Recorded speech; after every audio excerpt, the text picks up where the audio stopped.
Nation. You are now tuned in to the What's Up PlayStation podcast. What's up? What it is, what it do? What's up? What it is, PlayStation, what's up? J Bari and Persona got it locked in the tub. Saturday mornings, y'all know what's up. What it is, what it do? What's up? What it is, PlayStation, what's up? J Bari and Persona got it locked in the tub. Saturday mornings, y'all know what's up. They don't need no introduction. You already know what you're getting, and that is facts with a discussion. The greatest.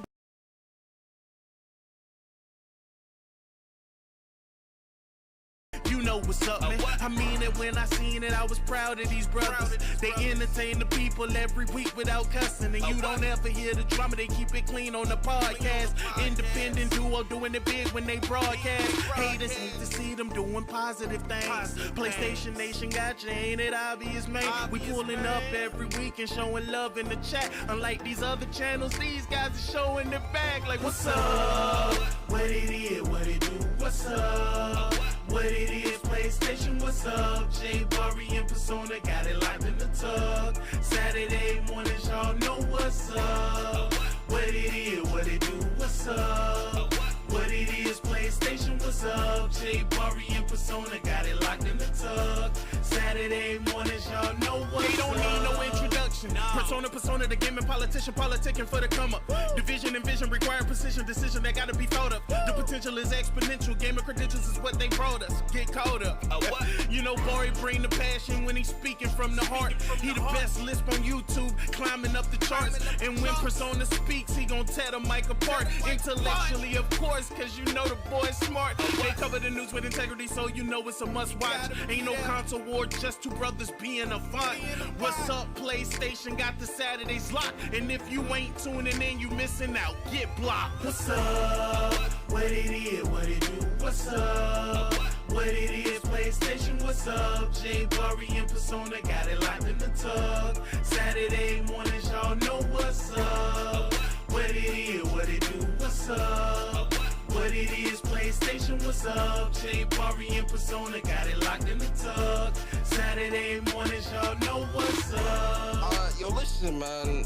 I really do appreciate everyone that always comes through to rock out with me and Bari, man, on What's Up PlayStation podcast. A podcast by fans for the fans, or by the community for the community, I should say. Listen, man. For me, man, I'm gaming with Persona. If you enjoyed listening, definitely subscribe to this YouTube channel. I'm a PlayStation fan too.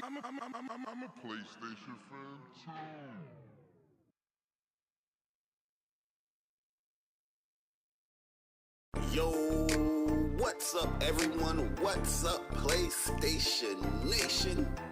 You are now tuned in to the What's Up PlayStation podcast. What's up? What it is, what it do? What's up? What it is, PlayStation, what's up? J Bari and Persona got it locked in the tub. Saturday mornings, y'all know what's up. What it is, what it do? What's up? What it is, PlayStation, what's up? J Bari and Persona got it locked in the tub. Saturday mornings, y'all know what's up. They don't need no introduction. You already know what you're getting, and that is facts with a discussion. The greatest to bless the mic without the needless interruptions. Face it, we got an anatomy like a little bite of me for a concussion. You know what's up, man. I mean it when I seen it. I was proud of these brothers. They entertain the people every week without cussing. And you don't ever hear the drama. They keep it clean on the podcast.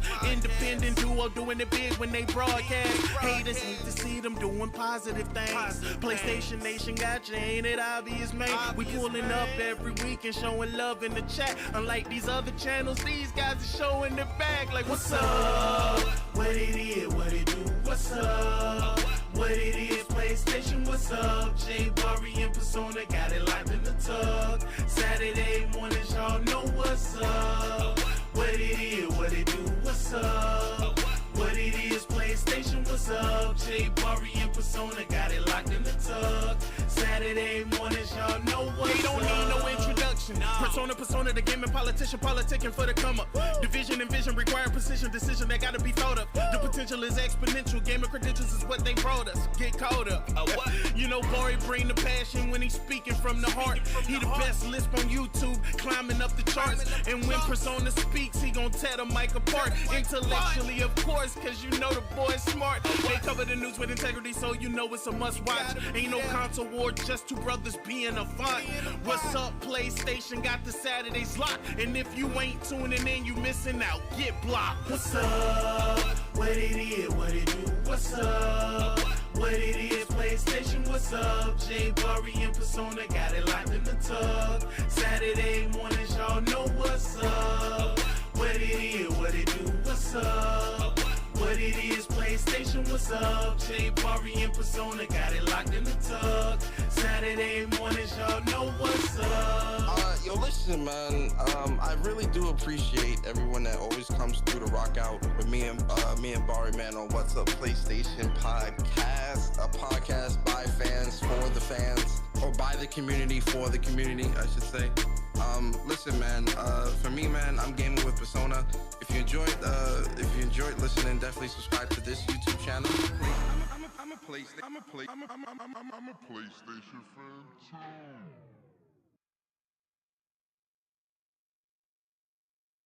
Yo, what's up, everyone? What's up, PlayStation Nation?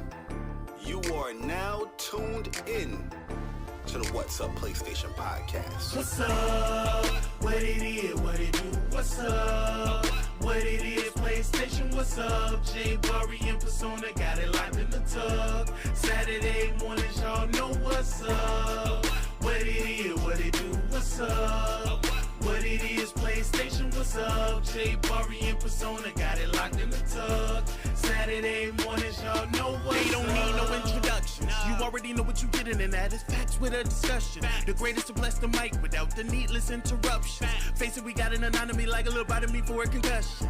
You know what's up, man. I mean it when I seen it, I was proud of these brothers. They entertain the people every week without cussing. And you don't ever hear the drama, they keep it clean on the podcast.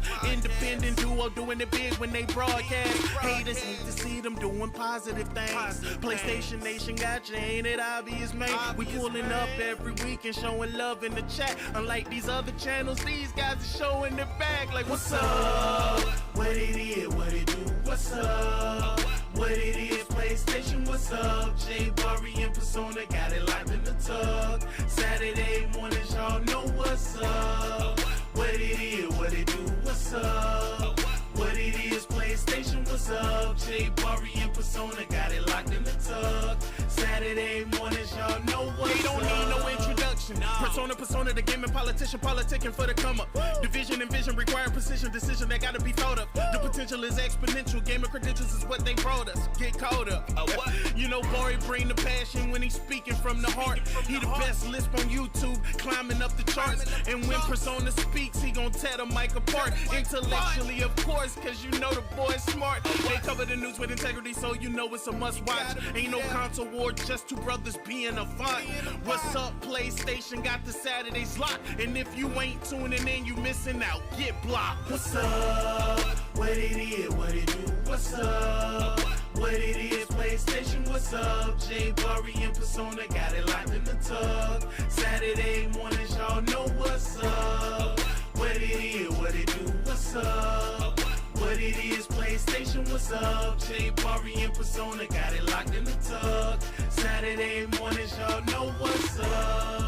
Yo, listen, man. I really do appreciate everyone that always comes through to rock out with me and Bari, man, on What's Up PlayStation podcast, a podcast by fans for the fans, or by the community for the community, I should say. Listen, man. For me, man, I'm gaming with Persona. If you enjoyed listening, definitely subscribe to this YouTube channel. I'm a PlayStation fan too.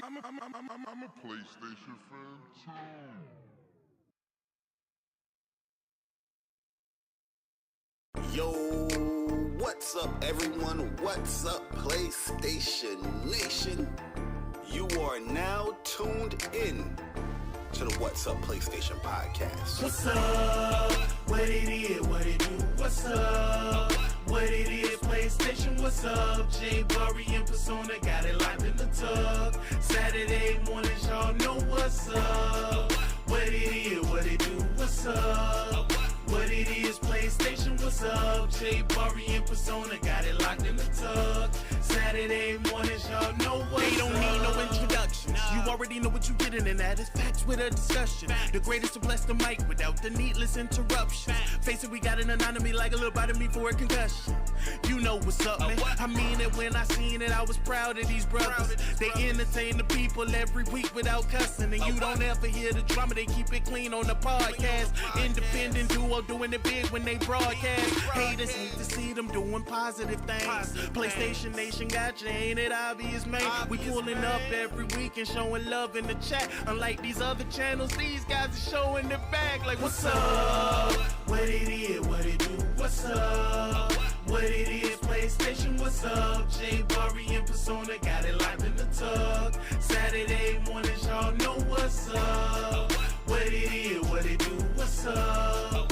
What it is, PlayStation, what's up? J Bari and Persona got it locked in the tug. Saturday mornings, y'all know what's up. They don't need no introduction.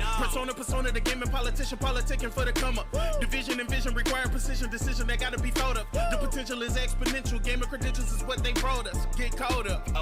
You know, Bari bring the passion when he's speaking from the heart. He the best lisp on YouTube, climbing up the charts. And when Persona speaks, he gon' tear the mic apart. Intellectually, of course, cause you know the boy's smart. They cover the news with integrity, so you know it's a must watch. Ain't no console war, just two brothers being a font.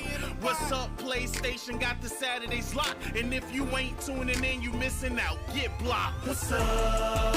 What it is, what it do, what's up? What it is, PlayStation, what's up? J Bari and Persona got it locked in the tug. Saturday mornings, y'all know what's up. What it is, what it do, what's up? What it is, PlayStation, what's up? J Bari and Persona got it locked in the tug. Saturday mornings, y'all know what's up. Yo, listen, man. I really do appreciate everyone that always comes through to rock out with me and Bari, man, on What's Up PlayStation podcast, a podcast by fans for the fans, or by the community for the community, I should say. Listen, man. For me, man, I'm gaming with Persona. If you enjoyed listening, definitely subscribe to this YouTube channel.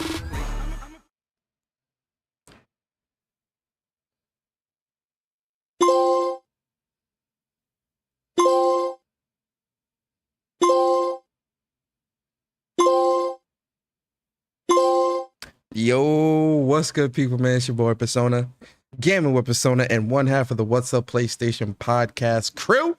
And welcome to episode 139 of What's Up PlayStation podcast, a podcast for the community, by the community. And I'm your host this week, Persona. And listen, guys, we got a lot to talk about, WUPS community, WUPS Nation. We've got a lot to talk about. But before we get into anything, man, listen, I appreciate everybody coming through, rocking out with us today on today's episode, man. If you're new here, we hope we earn your like, and hopefully by the end of the show you'll subscribe to the day ones and to the regulars, man. We appreciate y'all as well, always and forever, man. We appreciate everybody that comes through and checks out What's Up PlayStation podcast every Saturday. But listen, guys, What's Up PlayStation podcast is a two-man team. You understand? It's not just me. It's two people that control the ship. Let me drive the boat. You understand? So you see him, you see that guy down there with that face? He's got a lot of red. He's got a lot of red on today. You understand? That's my favorite color, by the way. The man, you see him down there? He's got a lot of red on, and he's rocking my favorite colors. Listen, Mr. Lightskin himself, the king of the Bronx, Mr. I got my Spider-Man plates, Mr. Jerk Chicken himself, Mr. Wagwan Brethren, the COD God, the Sea of Stars God, my bro, J Bari. Bari, what's good, bro? Your Persona, man. My intro was only like that because I'm. Let me. Oh, I forgot to add on to the intro, Mr. I love everything, Mr. I enjoy everything. I'm a hype beast. But yo, what's good, guys, man? What is up, PlayStation Nation? Welcome. Another episode of What's Up PlayStation podcast. Episode 139 to be exact. We are climbing up the ranks out here. You know what I mean? By the end of the year, we should be like what, 160 something? Around that, or 50-ish? No, in the 50s. Probably in the 50s, because there's only like Yeah, probably like in the 50s. 40. They're about in the 50s. Yeah, so you know what I mean. We definitely appreciate all the people that have been rocking out with us for all these episodes of What's Up PlayStation Podcast. This one is going to be a good one. So I need you guys to hit the like button, share the stream out, get the PlayStation Nation in here, get the WUPS Nation in here. This one is going to be one for the ages. I promise you that. I promise you that. You feel me? So you know what I mean? Definitely, you know, hit the like button and share the stream out, man. And like I said, if you guys are new here, we are a PlayStation-centric podcast where we talk about the latest, the greatest, the good, the bad, the ugly news of PlayStation throughout the week. And yeah, there's a lot of that during this week. But yeah, man, it's gonna be a good show, man. Hopefully you guys enjoy. You stay here at What's Up PlayStation Podcast, and we got some announcements to announce today as well, man. So definitely lock in, definitely tune in, and yeah, stay towards the whole entire show, man. It's gonna be a good one.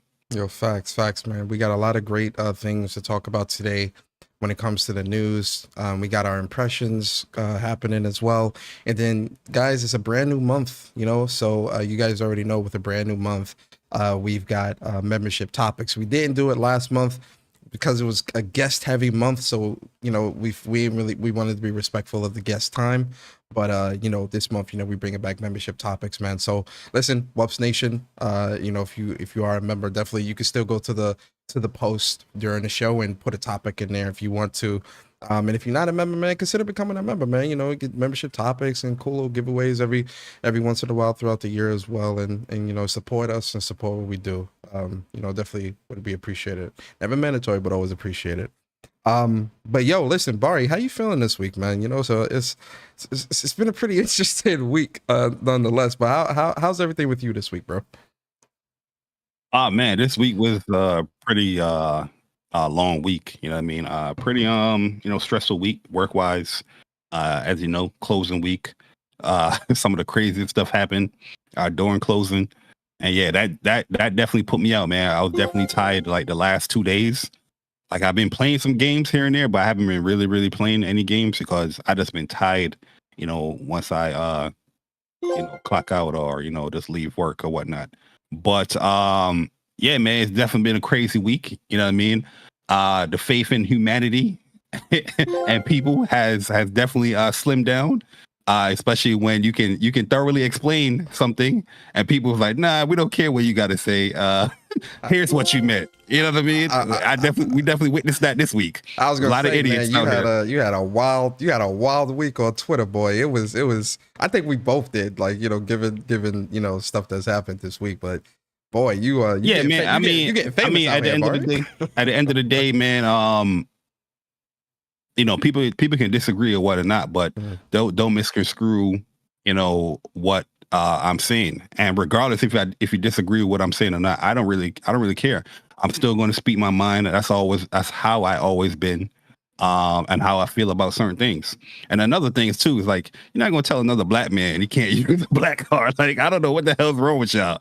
Like, who the hell do you guys think you're talking to? Respectfully, but we're not going to go there this week, man. We're going to keep it gaming. But yeah, gaming wise, still a great week. It's just I didn't really put so much into it this week because work has been super busy for me. So the little bits and pieces here and there, it's enjoyable, of course, but it's been a crazy week. Yeah, I get that. Yeah, for me as well, man. This week has been work-wise, really busy week. A lot going on. There's a lot going on, really, when it comes to work. And then when it comes to like gaming, I'm gonna be honest, man. You know the onslaught of game releases started between last week and this week, and so like, you know, I am buried in games right now.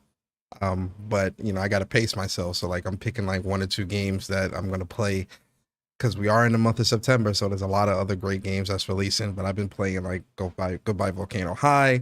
I've been playing Sea of Stars, Armored Core 6. You heard me. Goodbye Volcano High. Yes, I've been playing that game. You see, y'all see him down there? Y'all see him? You know, a little bit of COD here and there. It's been, you know, been playing a lot of playing a lot of different games, kind of foot dipping in a lot of different things to kind of see where I land when it comes to like the main two that I'm gonna juggle. But you know, it's been a really good gaming week nonetheless, man. A lot of great games. You feel me? What happened? What you laughing about? Nah, I was gonna say one of these days we're gonna play gaming charades, right? Where we on camera and we got to act out certain things that a certain video game or character would do, and the people got to guess it. That would be a fun topic one of these days. That sounds fun, actually. Gaming charades. That sounds really fun. We might have to do it. We might have to do that. Yeah. We'll do it. But some quick announcements before we get into the rigmarole of how we do things.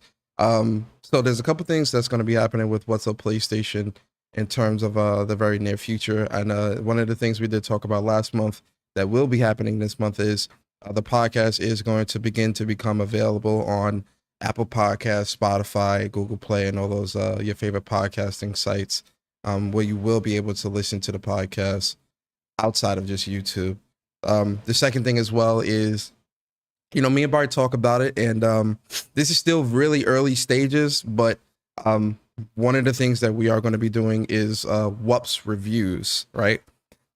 Which is going to be separate from the podcast, so it's not going to be baked into the podcast. It's going to be another show that we do on the channel on top of the podcast, where me and Bari will have like a panel style. Will be me and him, and we'll talk about our likes and dislikes when it comes to games that we played and completed, and give our scores, overall scores and whatnot. That's something that's going to be happening as well. The first game that we're actually going to be doing it for is going to be Spider-Man 2. Ooh. Uh-oh.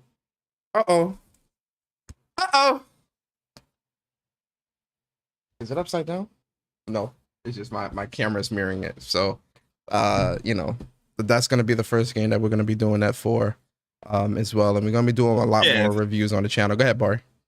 So basically, yeah, you know, just bring something new and fresh into the channel where, you know, when it comes to these, more so when it comes to WUPS reviews, are going to be centered around PlayStation specific first party titles. You know what I mean? Me and Persona, we're going to have our own individual channels where we do our reviews, but with WUPS reviews, we'll come together and have that cumulative score between how Persona felt this game, you know, reviewed, and how I felt, and give that one score here at WUPS, where we talk about the likes and dislikes and stuff like that. Within it, it's going to be a separate show. And also, you know, if you guys want to ask any questions or whatnot, you know, we'll have like a Q&A portion for it. But it's just to bring some a little bit more diversity and to bring our review chops out there within What's Up PlayStation podcast. So, you know, just diversing a little bit and, you know, bringing more gaming centric stuff into it as well. And well, we always keep it gaming here, but, you know, that's a different little, you know, variety there when it comes to gaming. Yeah. And hopefully you guys enjoy it, man, with a WUPS review. So like Persona said, the first game we're doing is going to be Spider-Man 2. Spider-Man 2, and it's going to be a good one. It's going to be a good one. You know what I mean? So definitely stay tuned, stay locked in, and get ready, because that review is going to be fun. It's going to be entertaining, but it's also going to be our, you know, opinions in the best way we can, you know, possibly deliver it. Also, Persona, Spider-Man 2 is coming real soon. Yes, it is. It's coming real soon, man. So what we want to do, we are both getting the collector's edition for Spider-Man 2. And with the collector's edition, it comes with a digital code of the game. So we're going to do something really, really fun. You know, something that we kind of did like with online arcade and stuff like that, but we're going to implement it here with What's Up PlayStation and Spider-Man.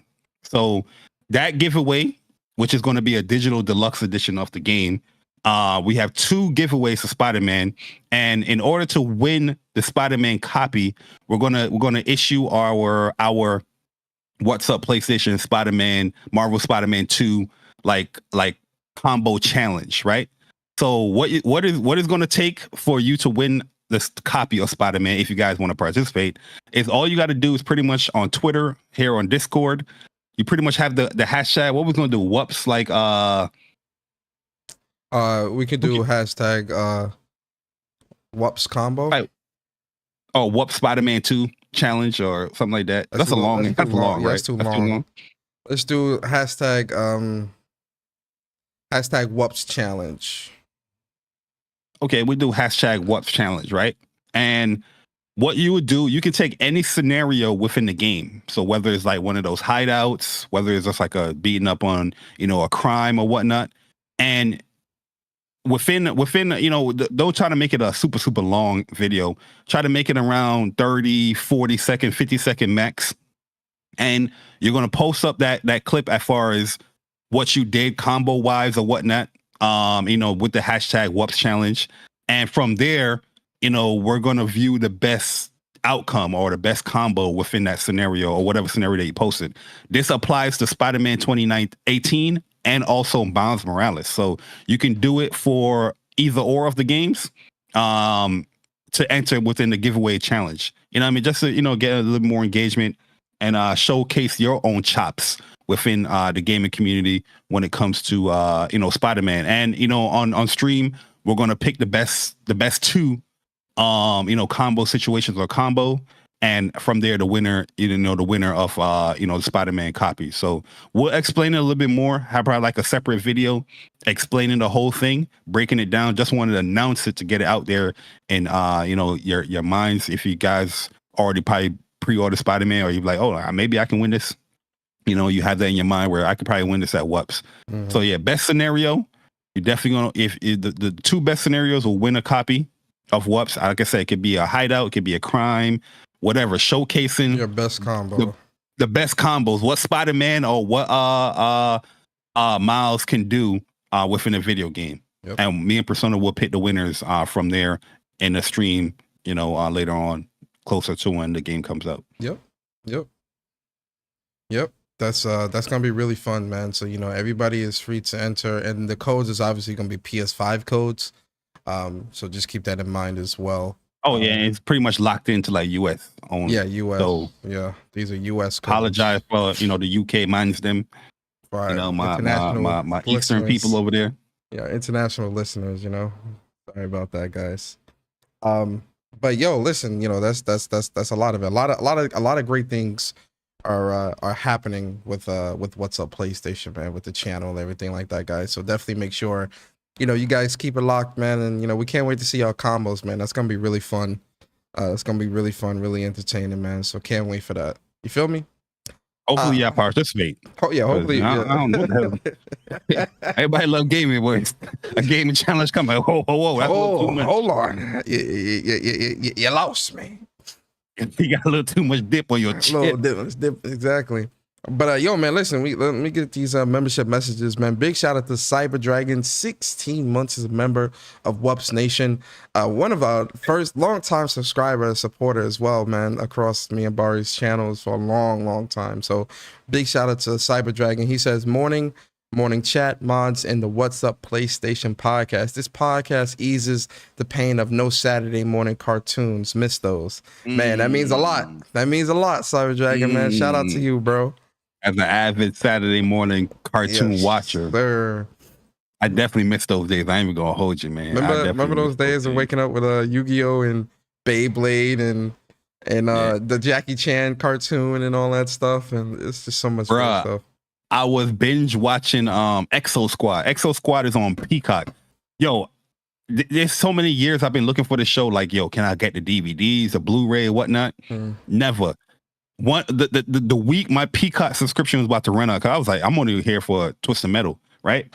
I looked up. Let me see if Exo Squad is Exo Squad. Where I can find Exo Squad? So I emailed. I googled Exo Squad stream, and Peacock came up. I was like, wait, let me check my Peacock. Oh, I got a week. Hold up, let me binge watch that, yo. I know a lot of people don't talk about Exo Squad. It's very like It was. I think it was a pretty popular show back in the 90s. But I used to love the hell out of that show. I had the toys, everything. It felt good rewatching that, man. I ain't even gonna hold you. My bad, son. Let me shut up. No, you good, man. And a shout out to Ice Cream. Appreciate you. 11 months as a member on the channel. She says, "I'm the queen of Ice. Absolutely. The Queen Shout of out to the Ice. Queen of Ice. Ice Queen Gaming. And then shout out to JRo49, man, for the 6 months as a member on the channel. He ain't say nothing. He just wanted to let people know WUPS Nation membership out here. He representing. Big shout out to JRo. And then Henzu Haturi. Henzo, what's going on with you, bro? 3 months as a member of WUPS Nation. He says, good evening from this side of the globe. Getting ready for the best PlayStation show. Always appreciate you, Henzo. Always, man. Oh, where you from, Henzo? Yeah, what part of the globe you at, man? Let us know. And then shout out to Unikronn. Say it, Bari. How you say his name? Unikronn. Shout out to Unikronn, man. 16 months as a member on the channel. He says, good evening, WUPS. Have a great show. As per usual, I'll listen later. Shouts out to the WUPS UK. The WUPS UK Mansnam. Oh, Henzo is in Kuwait. Oh, wow. We got listeners all the way in Kuwait, man. Shout out to Henzo, man. Yeah, much respect, man. We global, Bari. We global. Kuwait got some nice merch over there, man. When my brother, he was like deployed out there, he used to send me like beats. He sent me like some clothes. I told him like back in the time when Ed Hardy was in. Oh yeah, yo, bro. Yeah, man. Oh yeah. You know what I mean? And then big shout out to Viper Reefs Corner, 16 months as a member of WUPS Nation. He says, I'm just here so I don't get fined. Shout out to Marshall Lee. And then shout out to Jimmy Harrison, man. Appreciate you for the $5 super chat. He says, what's up, brothers? Much love and God bless. Appreciate you, Jimmy, always, man. Always appreciate you, man. We appreciate the WUPS community, man, so much. Shout out to my man Viper as well, man. Like that's a really good dude in the community. He always do the super not the super chats, but the timestamps for WUPS. He been doing that for quite a few times, man. Consistently. You know what I mean? So consistently. Yeah, man. So Viper, you already know the vibes, man. One of those days, you're just gonna look in your DMs like, oh damn. Okay. You know the vibes how we get now, man. Yeah, man. We definitely appreciate Viper for all that he does, man. Trust me, those timestamps that you guys see every week, that's Viper, man. You got to give Viper his flowers, man. So make sure y'all show Viper a lot of love in the chat, man, because he's very consistent and does that every week, man. So shout out to Viper, man. Yo, see, Henzo even says, I'm telling you, Kuwait, they be having the stuff over there, man. I know, bro. Trust. Yo, facts. And a shout out to Jay Wright, man. 16 months as a member on the channel. He ain't say nothing. He just wanted to let the chat know I'm out here representing. I'm part of the WUPS Nation. Why aren't you? You got platinum. Shout out to Jay Wright, platinum out here, man. So big shout out to everybody, man. Bari, man, let's get into how we do things, man. Ladies and gentlemen, y'all know how we do things, man. We got to start with the games released for the week, guys. So let's get into it and let's have some fun. So for the games released this week, man, we've got Agatha Christie, Hercule Poirot. Yeah, Poirot. The London case. Poirot for the London case for PS5, PS4. Then we got Crossfire Sierra. I can't even talk. Crossfire Sierra Squad for the PSVR 2. Shout out to Sick, No Cap Podcast, Sick, man, because he's been streaming this. I've been checking out the stream. Yo, real talk. That Crossfire Sierra Squad looked pretty cool, man. It looked cool, bro. No, I'm a copy. I haven't copped it yet, but I'm a copy though. That's a play with it because we still have to even play Firewall.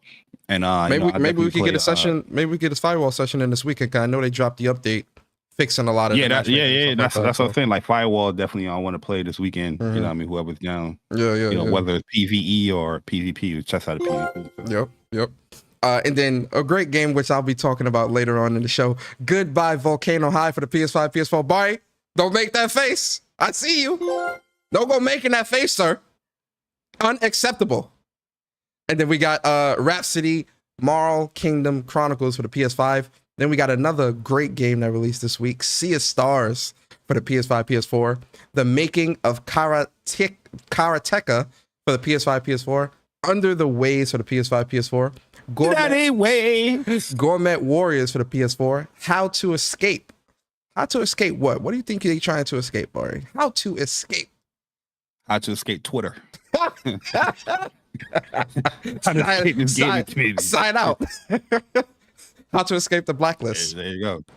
Oh yeah. Toxicity. PS5, PS4. Somerville for the PS5. Tenebrous Picture for the PS5, PS4. Train 5, A Clockwork Conspiracy for the PS5, PS4.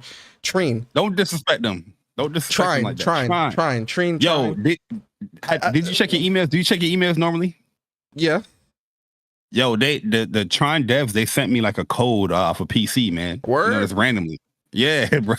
So you know, what I mean, shout out to the Tron devs, man. Like I said, I'm a big fan of the game. I've been playing the game since I think it was like 2 or 3. And 5 just came out for PS5 and PS4. But yo, there's one time I saw an email pop up, was like, hey man, support whatever. Here's a code on us. I was like, what? Yo, that's dope. That's dope, man. Yeah, like the train. I enjoyed the Train 4. So like Train 5. I didn't even know this was coming out this week as well. I'm definitely gonna pick that up. Then we got War Hospital for the PS5, and then last but not least, we got Bomb Rush Cyberfunk for the PS5. I think I've seen people playing that. Is that the game that people skating around the city or whatnot? I think I've seen clips of that. I'm not too sure. I'm not sure if that's what that is. Oh, see, Leech is saying Bomb Rush Cyberfunk been out on Steam. It's like Jet Set Radio. Really? But yeah, I think that's what I'm seeing from people. Really, I might have to look into that then, because that might be pretty good. But yeah, those are the games that released this week, ladies and gents. Big shout out to Dewan Thompson, man. 13 months as a member of the WUPS Nation. She said, shout out to Bari and Persona. Much love to the What's Up PlayStation podcast, man. Appreciate you, Dewan, always, man. Rocking out with us, man. Good morning to everybody that's pulled up as well. See you guys in the chat, man. Try Celsius, see you. Good morning, everybody. Kratos, see you, man. Good morning, guys. So now, ladies and gentlemen, we are in the spotlight portion of the show. And for those that are new here, man, the spotlight is where me and Bari will give you a game or games if we decide to break the rules that we think y'all should check out, right? It could be a brand new game. It could be an old game. It could be a game for your childhood. It could be a game that hasn't been released yet. The purpose of the spotlight is for us to spotlight games that we think you, the community, should check out. Bari, starting with you. What is your spotlight game for the week? And are you gonna break the rules? Good. Persona, we having a WUPS first this week, man. What's that? Uh-oh, he taking a sip of water. This about to be good. Hold on. The suspense is killing me. I don't want to be a hype beast no more. I don't want to highlight games no more. I'm not highlighting no games this week because gaming is horrible. Thank you for tuning in. The controversial take. Bari is changed. The community has broke him. He will not be spotlighting games no more on the channel. Whoa. No more. People said people said he was a hype beast. I'm a hype beast. People said he loves too many games. Bari, you play too many games. Too many. There's no way you love everything you play, Jay Bari. You're a hype beast. That's what the people said. They broke you, Bari. Shot me down. They broke you. They shot me down. No more spotlight. This is a historical day in history. Not good. Nah, I'm not gonna break the rules this week though. I'm gonna highlight one game. Okay. And it's the game that I'm super excited for. It comes out after Spider-Man. You know, Spider-Man, we're gonna be talking about Spider-Man a lot here on this channel. So I'm pretty sure a lot of people is anticipating Spider-Man. Heck, we've seen it on Twitter, you know, all day this week. You know, people posting their controllers, their plates, their bundles or whatnot. Spider-Man is definitely going to be a huge game. I'm very excited for it. I'm a huge Spider-Man fan. And like I said, when I keep saying that, I'm not just talking about TV shows and the animated series. I'm talking about comics. I read this stuff on a weekly basis. Subscribe to Marvel's Unlimited, by the way, if you want to get all that Spider-Man goodness, which I'm subscribed to for like about 6-7 years. Just letting you know. But nah, man. But the game I'm highlighting this week is going to be Grand Blue Fantasy versus Ryzen. You already know the vibes. I can't wait for that game, man. You know what I mean? I was watching some of my gameplay stuff, during the beta, and I'm just like, yo, man, like there's a lot of stuff about the new mechanics in the game, and I'm seeing that people were actually using the beta tournaments, because I was rewatching the beta tournament that happened in Evo. And I'm like, yeah, man, I'm excited for that game, man. I'm really, really excited for that game. I really want to spotlight Optimum when I get this goddamn fiber. It's gonna be a different beast out here. You know what I mean? Where more streams and stuff is coming when it comes to these fighting games as well, and more grinding and stuff like I used to do. But yeah, I'm super, super excited for Grand Blue. The good thing that I'm hearing as well is that all your stuff from the previous game, as far as like story progression, trophies and all that stuff, it transfers over to Ryzen. And the story, I was like towards the end of the story in versus, where I think I needed like 3 more, trophies to platinum the game. And yeah, I'm definitely going to go for that platinum for Ryzen and go through everything as well in the game, man. So yeah, Grand Blue Fantasy Ryzen, dope fighting game. It has a single player or multiplayer campaign RPG mode. And I think that would get everybody ready for, Relink. You know what I mean? So they both they intertwine with each other. So very, very excited for that. And that's what I'm highlighting this week is Grand Blue Fantasy versus Ryzen.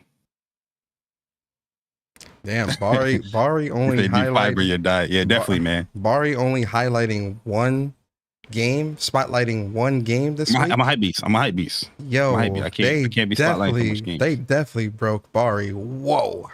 I can't be breaking the rules, man. I can't. Well, Bari, I'm conforming. I ain't conforming to shit. I'm hype. I'm about to spotlight 3 games, and I'm definitely about to break the rules. You feel me? So we starting off with Ether Knights, man. Ether Knights coming out September 12th, 2023, man. This is a game that's kind of a little bit of, it's an action-based RPG, but it's also got a little bit of that Persona-esque to it as well when it comes to the RPG style, because you are like in school and like have relationship building and all this other stuff that also plays into a lot of the gameplay of the game. This was being made by one guy. I believe he has a team now. But I remember seeing this game, I think it was 2021. I forget which year we first saw this game, but the first time I seen this game, I was definitely like really, really into it. So it comes out September 12th, 2023, Ether Knights. I cannot wait for this game. Very, very excited for it. Definitely you have that on your list, man. My second game that I'm spotlighting this week, guys, you already know, guys, how we're going to do things here. Dragon Quest, Infinity Strash, Dragon Quest, The Adventures of Dai. This releases September 29th, if I'm not mistaken. It might be 28th or 29th, I forget. First time I thought it was the 28th or 29th. I could be wrong, but it does release at like the end of September. And the first time I saw this game, gameplay and all, I was in love. I was like, yo, this is incredible. I have to have this game. I have to play this game. A game that I'm highly, highly excited for. So Adventures of Dai, that's coming out end of September. I cannot wait for this game. You already know, man. Incredible. Another game I'm spotlighting, man, Armored Core 6. I believe I did spotlight it last week, but I'm gonna re-spotlight it this week as well, because Armored Core 6 really is an incredible, incredible game. Like this, the gameplay loop for this game is absolutely incredible. The farming, the building of your own armor core or mech or whatever you want to call it, it's just so fun, so addicting. I love this game so much, man. Like I love the challenge as well. Even like the challenge and bosses, like I love that shit, man. Like Armored Core 6 really, really is such a great game. Another game I'm gonna spotlight, ladies and gentlemen. I told y'all this game is getting spotlit every single week until it's released, and maybe a week or two after that. Spider-Man 2. You see the unboxing for Bari? You see the plates? You see the plates? I also got the controller too, by the way. Like I do have the controller as well. I do have the controller as well. Like I have the controller and I have the plates. I do. Listen, I'm really, really excited for this game. I cannot wait for this game. This is like one of my most anticipated games of the year. I cannot wait for Spider-Man 2. So exciting. I'm hyped. I'm very, very hyped. Is there anything else I want to spotlight? Your Persona controller smells good. I also want to spotlight one game that bro. I mean, I ain't gonna do that. I ain't gonna do that here. What you say, Bari, about the controller? It smells good. It do. It smell good. Yeah, I definitely. When I open new technology, I definitely smell it. I don't give a fuck. I definitely do that. Like, judge me all you want. You feel me? But yeah, those my broken lobo. What's good, man? Those are my spotlight games for the week, guys. Yeah, that's it. All right. But I like that little mini unboxing Bari did while I was doing the spotlight. Did y'all enjoy that? Shout out to Bari, man. I was setting up because I knew you was gonna go Spider-Man 2. You know what I mean? Because you did promise the chat that you was gonna spotlight it every week during. Absolutely. Y'all know how we do things. All right, guys. So I'm putting it back in the box though. yeah, I was gonna say like, yo, like really and truly, like the controller, like the plates. So the Spider-Man 2 plates, I haven't opened like this yet or opened the controller. I am gonna the controller is a collector's item for me. Like that's not something I'm ever gonna open. I bought that strictly to collect. The plates though, those plates are absolutely going on my PS5. I'm actually gonna clean my PS5 and everything this weekend, take off the all black plates and put the Spider-Man 2 plates on. So those will be on my PS5 this weekend. But the controller, that's a collector's item. I'm not opening that. But yo, let's move on, Bari. You ready to get into some impressions, man? You ready? We're gonna we're giving you guys some quick impressions of 2 games that we definitely been playing this week. Well, I've been playing one. He hasn't played, but Goodbye Volcano High and Sea of Stars. Since we both played Sea of Stars, I'll save that for last, and I'll make Goodbye Volcano High pretty quick in terms of my impressions. So Goodbye Volcano High, it's like a Life is Strange style type of game. The best way that I can describe it to like it, because it's not as like in Life is Strange, you can move around like Max, you can walk around and interact with different things and all that stuff. You really can't do that here with Goodbye Volcano High. It's much more honed in to where the story flows as it flows. Like you're not exploring different things and stuff like that. You're just not doing that in this game. But it's the much visual more, novel. Yeah. It's a semi-visual novel because obviously a lot of your choices matter in terms of like relationship building, affecting how the story flows and things like that. But it's also very interactive in the sense of, so you play as a character. Their name is Fang, right? And they have a band called Worm Drama with 2 of their other friends. One of their name, I forgot his name, and the other girl name.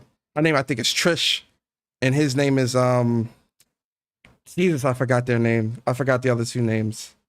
But anyway, there's a band and like they're trying to get noticed and get, they're in high school and they're trying to get noticed and they're trying to get, famous and things like that and grow or whatever as a band. So there's a lot of drama around that. The best way that I can describe it when it comes to like something like a show or what I can compare it to, you guys ever seen like Degrassi or like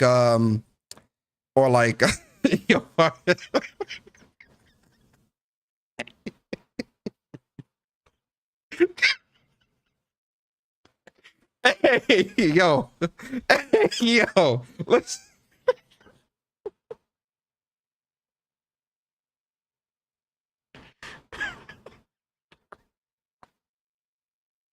yo Bari, chill bro, chill. Yo, it's a dope game, man. Yo, listen, it's a dope game. I like the game, bro. Yo, I'm being serious, man. Listen, the Gracio like some shit like that, man. Listen, it's a cool game. It's Call me a hype beast. Yo, yo, listen, you gotta play the game, bro. I'm telling you, yo, listen to me, ladies and gentlemen, listen to me. The game really is cool, man. It's that high school drama shit. They're seniors in high school. It's their last year. They're trying to figure out their lives and all that. Listen, it's a cool game. It really is. It's not. Now, I will say this. It's not for everybody. It absolutely is not for everybody. It's not. Straight up. Yo, listen. It's not for everybody, man. The game is not for everybody, but I'm really digging the game, man. I'm really digging the game. And because there's this really cool mystery element to it that where there's like a comet coming for Earth, or it's supposed to miss Earth or something like that. So like it's got a lot of people freaking out and stuff like that. So that's that drama aspect to it. Now, I don't know if that comet is going to be like the comet that wipes out the dinosaurs, because they're all like different types of dinosaurs. Yeah, and all I this other thought shit. that was like the like the setup to the story of what's going on. Goodbye Volcano. I'm not trying to spoil it, but that's something they set up. I thought that's what the premise was going to be as well. I don't think that's how this premise is going to go, but it seems like it from like where I'm at within the story, where like, now there's news of like a comet that's headed towards Earth, but it's meant to miss Earth or whatever, but it's got a lot of people freaking out. at school and all these other different things, but also it's got that element of like, you know, they're trying to grow as a band and get famous and go on tour and do all these different things. But for Fang, she cares more about the band than her friends do. Their friends kind of want to do their own thing and kind of want to do other things in life after high school. So it's one of those things of like, oh, you know, trying to come to terms with what you really want to do outside of high school, and then like dealing with the friendship and that dynamic. And listen, I like. Yo, Persona, speaking about friendship, man, when I was laughing, did you take that personally?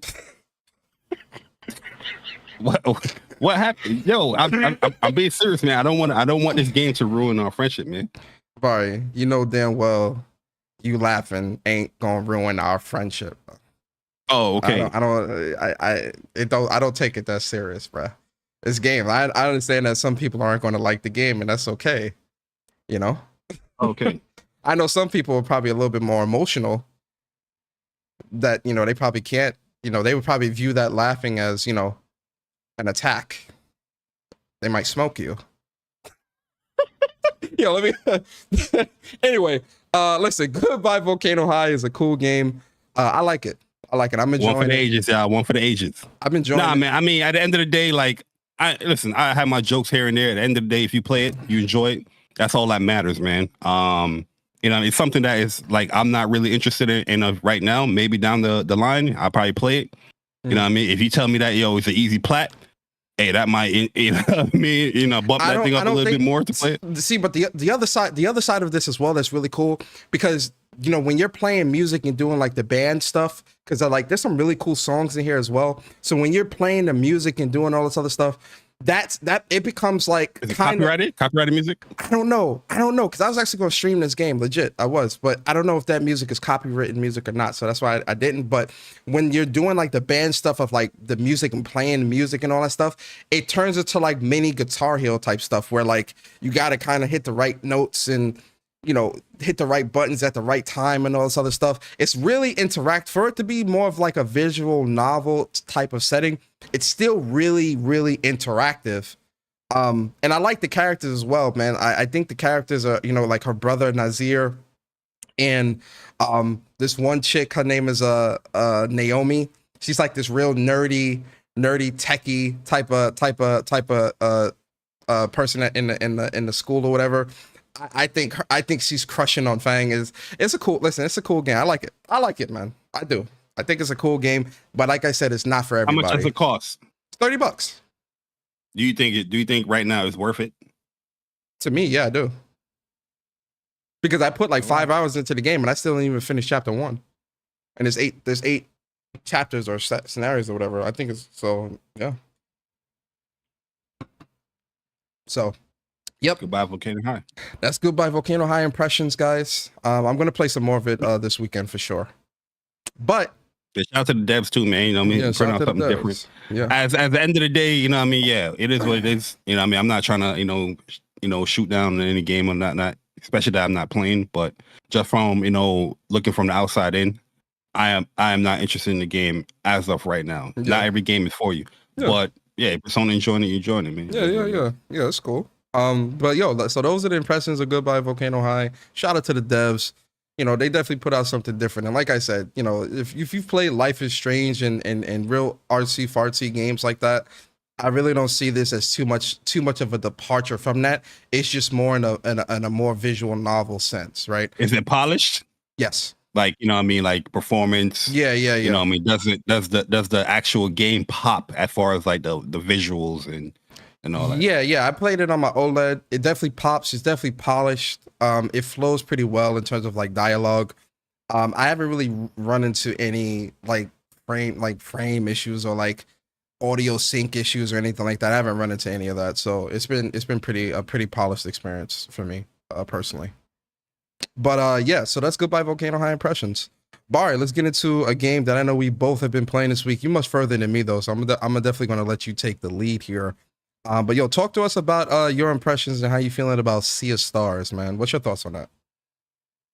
Yeah, Sea of Stars, I'm really enjoying the game. I like it, and I like it a lot. I think it's a very cool, retro approach to, like the modern retro pixelated type, RPG games.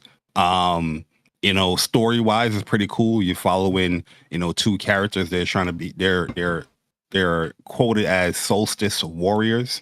So there's a lot of play on like the moon and the sun, with the two individual characters. You have, what's her name? You have Zane. He's controlling the sun, and Valerie. Yeah, and then Valerie, she controls like the moon. And then you have like another companion that joins you, Garl. Pretty cool character. I love Garl. I love that upbeat, up tempo type character that's part of the crew. But now overall, I'm not trying to go super deep on the story, because I do think the story is pretty cool. And where I'm at, there's going to be like some reveals or like twists that's going on that I don't want to just blur it out and spoil the game. But combat wise, exploration, traversal, I think this game is solid. It's A1, man. Like the combat is super fun, very reminiscent of old school RPGs, but it have its own twist to it. You know what I mean? Like with the orbs, the magic orbs that you can collect to gain more damage and boost yourself.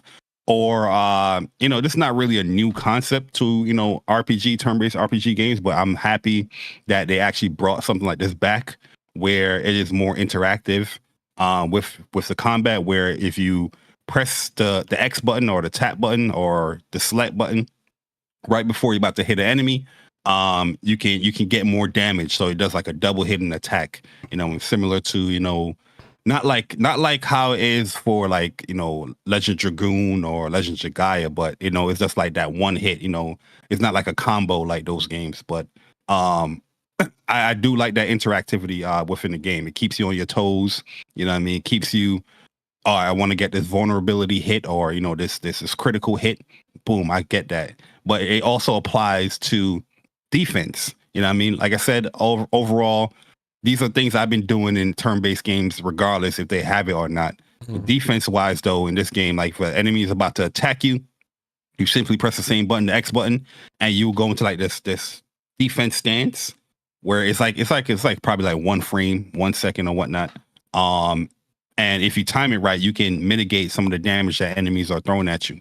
The cool thing about Sea of Stars is that each enemy has like different amount of attacks. So you definitely have to like something where you have to learn the enemy. It's not where you're just like, oh, I'm just, whatever.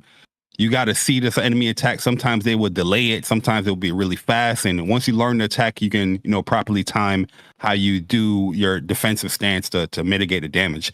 Some enemies, though, regardless of you pressing to mitigate damage, they still do a lot of damage. So you want to grind, or definitely put the right, equipment on or whatnot. But enemies also have like these charge attack things where the whole solstice thing that I'm talking about, the sun, the moon, each character that is in the game also have like a different weapon type. So Zane, he has like a sword. Valerie, she has like it's like a blunt type weapon. So she'd have a staff, and also when it comes to Garl, he have like a shield, which is a blunt type weapon as well. And when you see those things pop up on the enemy, you can break the enemy. You can break their defense. You can break them where they won't attack for multiple turns or whatnot. So there's a lot of strategy that takes a part of that, breaking the enemy, collecting the magic orb, so you can, because your regular attacks is only the type of weapon, but if you collect an orb, a magic orb that's on the floor from attacking, you also earn the element, so or the solstice or whatever, the sun or the moon, on top of the actual type of attack. So it makes it much easier to like break enemies. But that charge, if you don't break them in the time that charge attack is up, that's on top of the enemy's head, they'll do like a charge move where they do like a super move where you have to watch out. It does more damage. Some enemies do like these lightning bolts. Some enemies, they will capture you. You can still defend it, but it's just like a much more souped up version of an enemy's attack. So it gives you more incentive, like, oh man, I see that vulnerability stuff that's popping up on top of the enemy. I got to break this person before they do their attack. And you'll constantly think like that when you get in battle, especially when you start seeing more common enemies or enemies that you probably struggle against. You don't want them to get to that. And bosses, the same thing applies when it comes to bosses. But overall, I love the combat. I love the exploration. Everything is so interactive. You want to climb up a cliff, you know what I mean, or a ledge, you press X, climb up, ladder, press X to climb up. There's so much that is within the world that you can explore and find secret treasures and, you know, rainbow conches and things like that. It makes the game really, really cool and fun to play. Mini games in there too with the fishing. Makes it really cool to play. But I do have my issues for the game as well. And one of my main issues with the game is that I feel like, you know, games like this that I've played before, like Chain Echoes and other, you know, type of retro type games, they had a feature in the game where you can pan out with the camera with the right stick. And I feel like that game would benefit from that. So if I was able to pan out, you know, let's say there's enemies over to my right or whatnot, I can pan out a little bit just to see what enemies are there so I can plan out a little bit more. I think that would be cool. You know what I mean?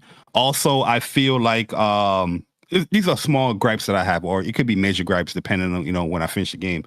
I feel like as much as I'm talking about the enemies and how detailed some of the combat could be and the attacks and all that stuff, where is the bestiary? There's no bestiary in the game, no encyclopedia to learn, you know, enemies attacks. Everything is just more so like from experience from the enemy attack. But I would love to like read some of that stuff like, oh, here's this enemy. It does this attack and this attack. And, you know, the vulnerabilities when it pop up, the pattern will be like this. I think that would be something cool because we definitely seen in other games like this. I'm keep on going to compare it to like Chain Echoes that have a bestiary and an explanation of enemies and attacks and things like that. And the last little con that I have is like there's no actual map in the game, so it definitely incentivizes us to just explore and see what the game can offer or whatnot. But it will be cool to like have a map, you know what I mean, where I can say I found a chest here. You know what I mean? Now that I found the chest here, I don't have to re-look in that area because I'm just exploring or whatnot. I know that I found a chest in that area and I don't have to keep on going over and circling around, all that stuff. But other than that, man, yeah, I love the game, man. I think it's great.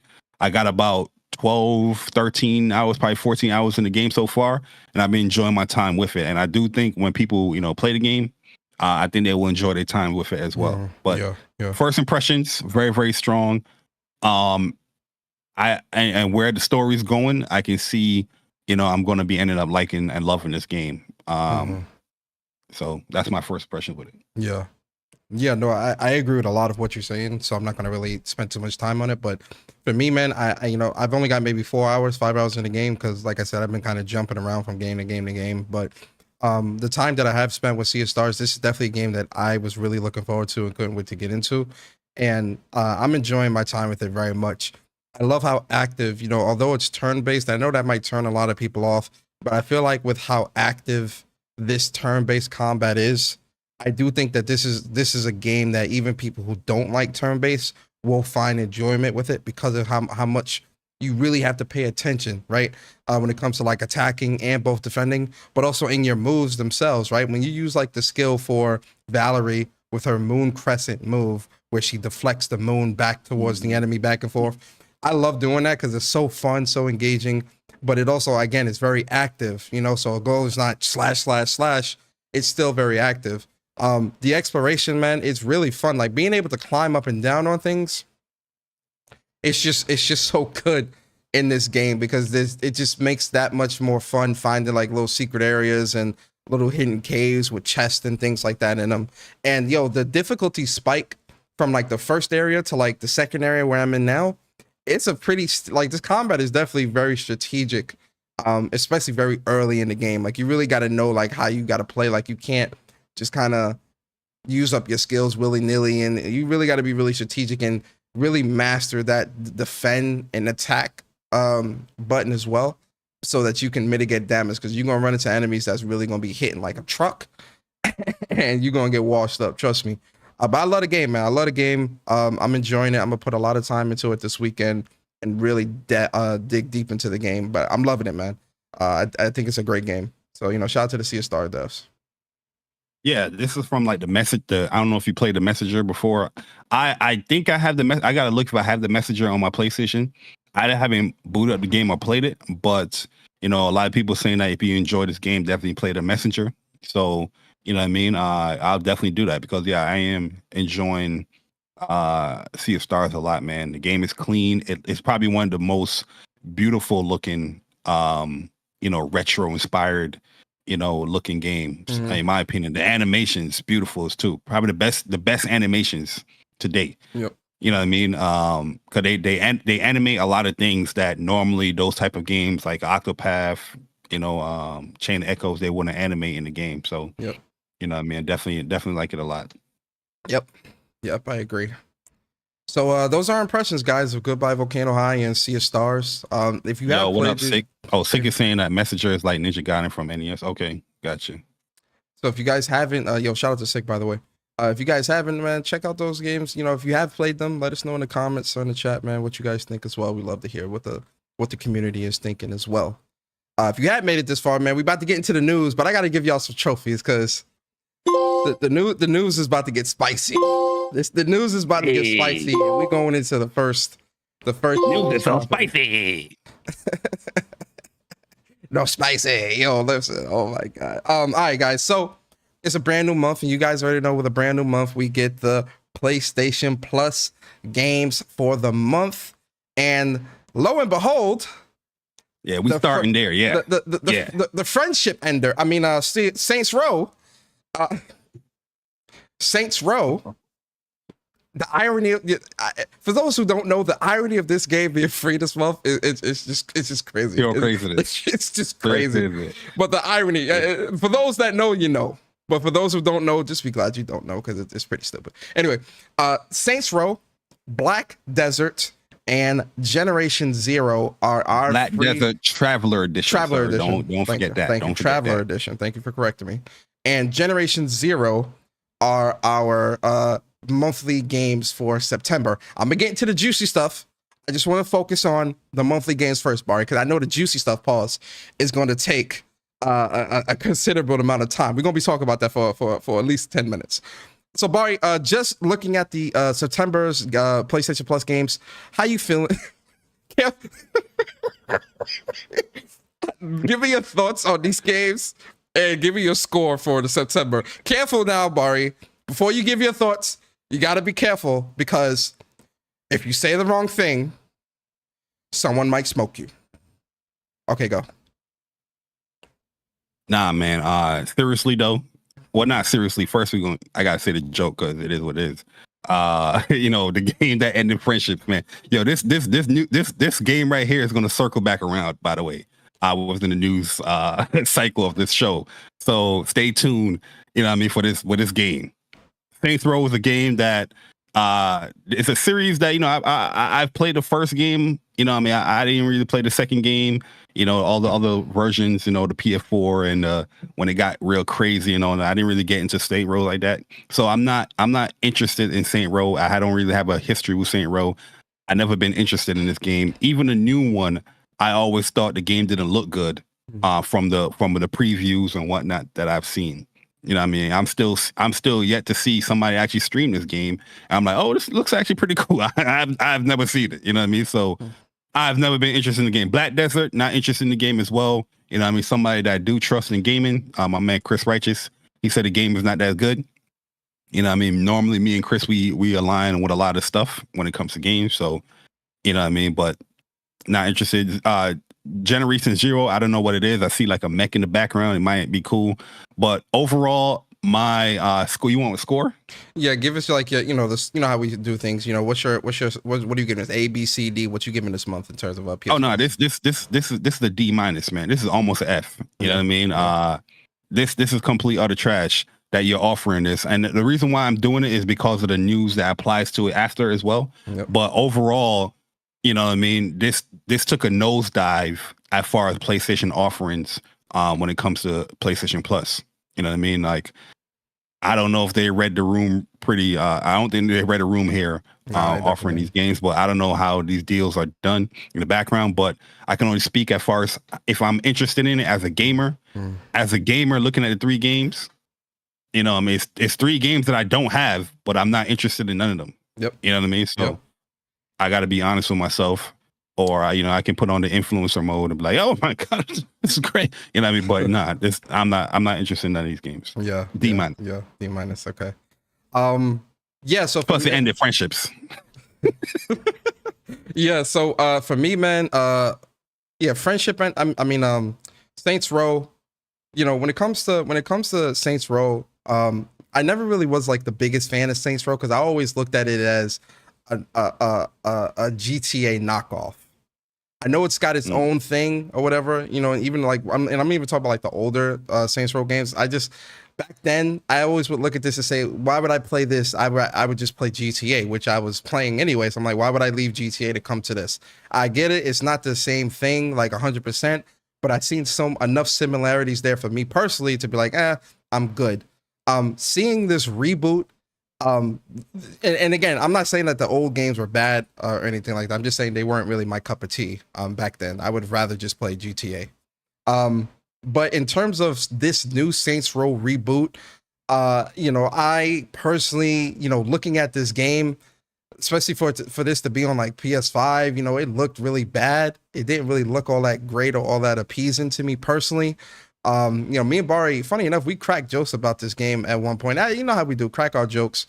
And, you know, this game is just not, it's just not, to me, it's just not that interesting or appealing. We can't crack jokes about games. We gotta be fair, honest, and unbiased. Yeah, you know what I mean? right. All the time. Right. Black Desert, Traveler Edition. So Black Desert, I've played Black Desert before. It's okay. I'm not really, you know, I wouldn't really be clamoring for this. In Generation Zero, I don't really know what that is. Based off the description, it's saying it's a first-person open-world adventure game set in a familiar but hostile open world in the 1980s Sweden. Battle and survive deadly machine enemies alone or with 3 friends in seamless online co-op. I'm good. You got me. I'm good. I'm good.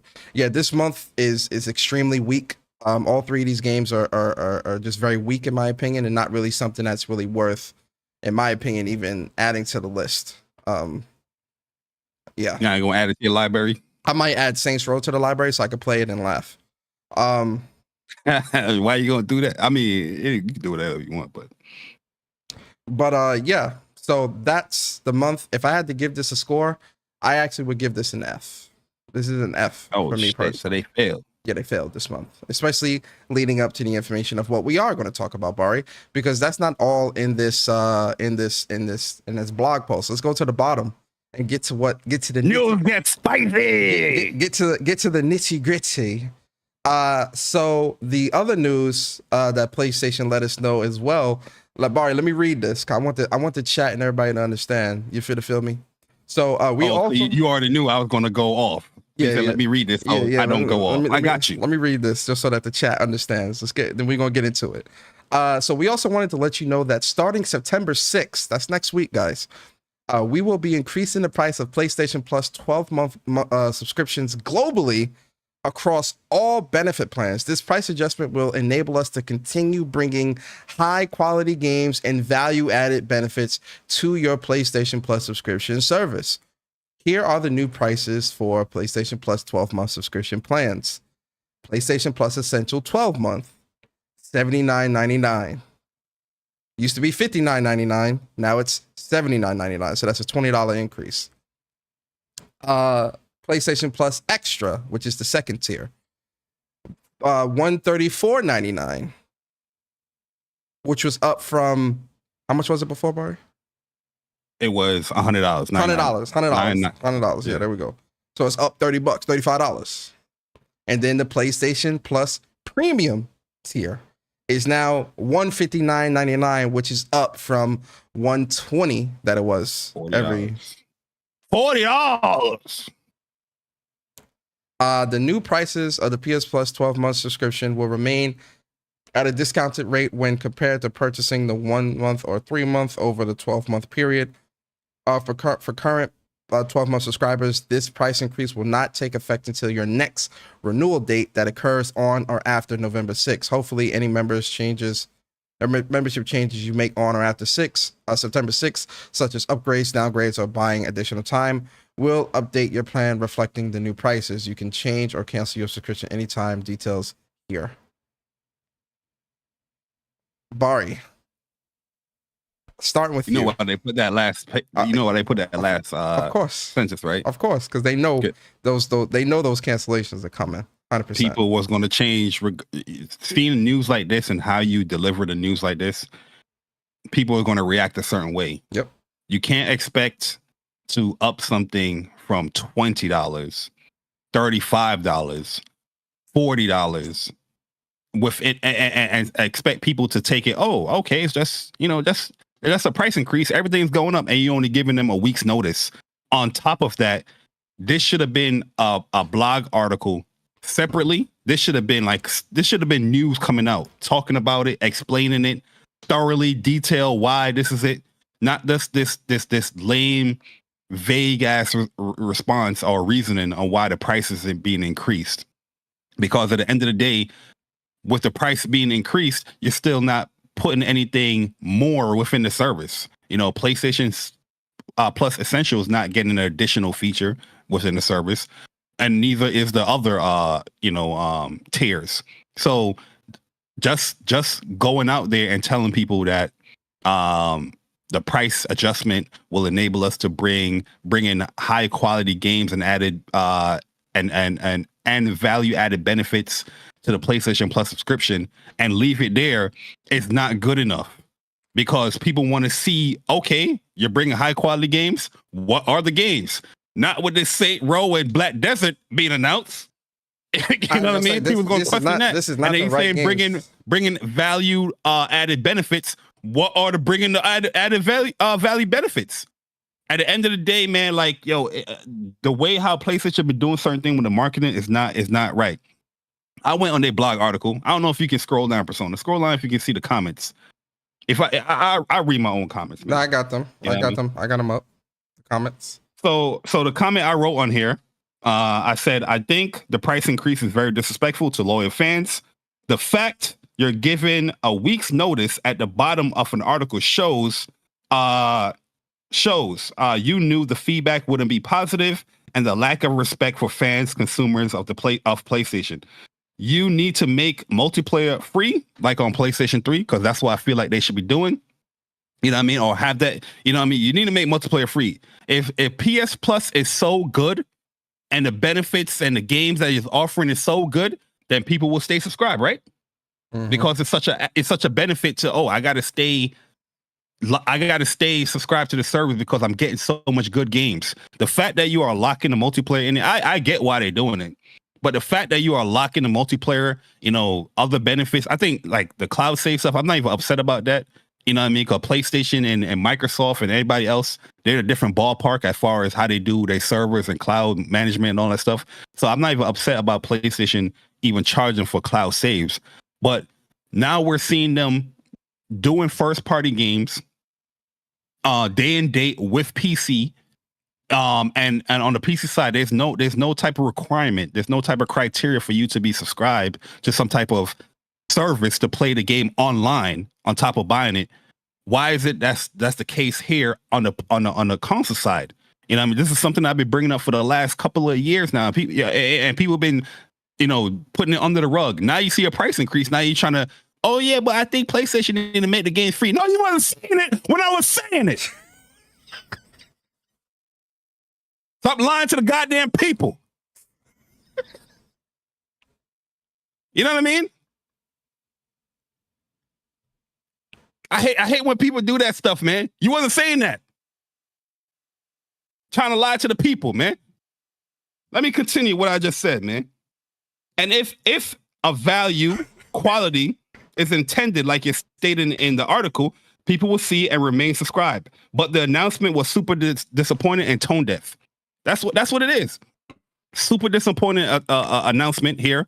Not explaining why you are getting a price increase. You know what I mean? I felt like when you added the tiers last year, you had an explanation. You had a reason. Okay, if I wanted to have extra games from PlayStation Plus in my library or downloaded, I would subscribe to extra. If I wanted, old school classic games and streaming all of the PlayStation 3, PS Now games that's still not up to snuff yet, and game trials, I will subscribe to PS Plus Premium.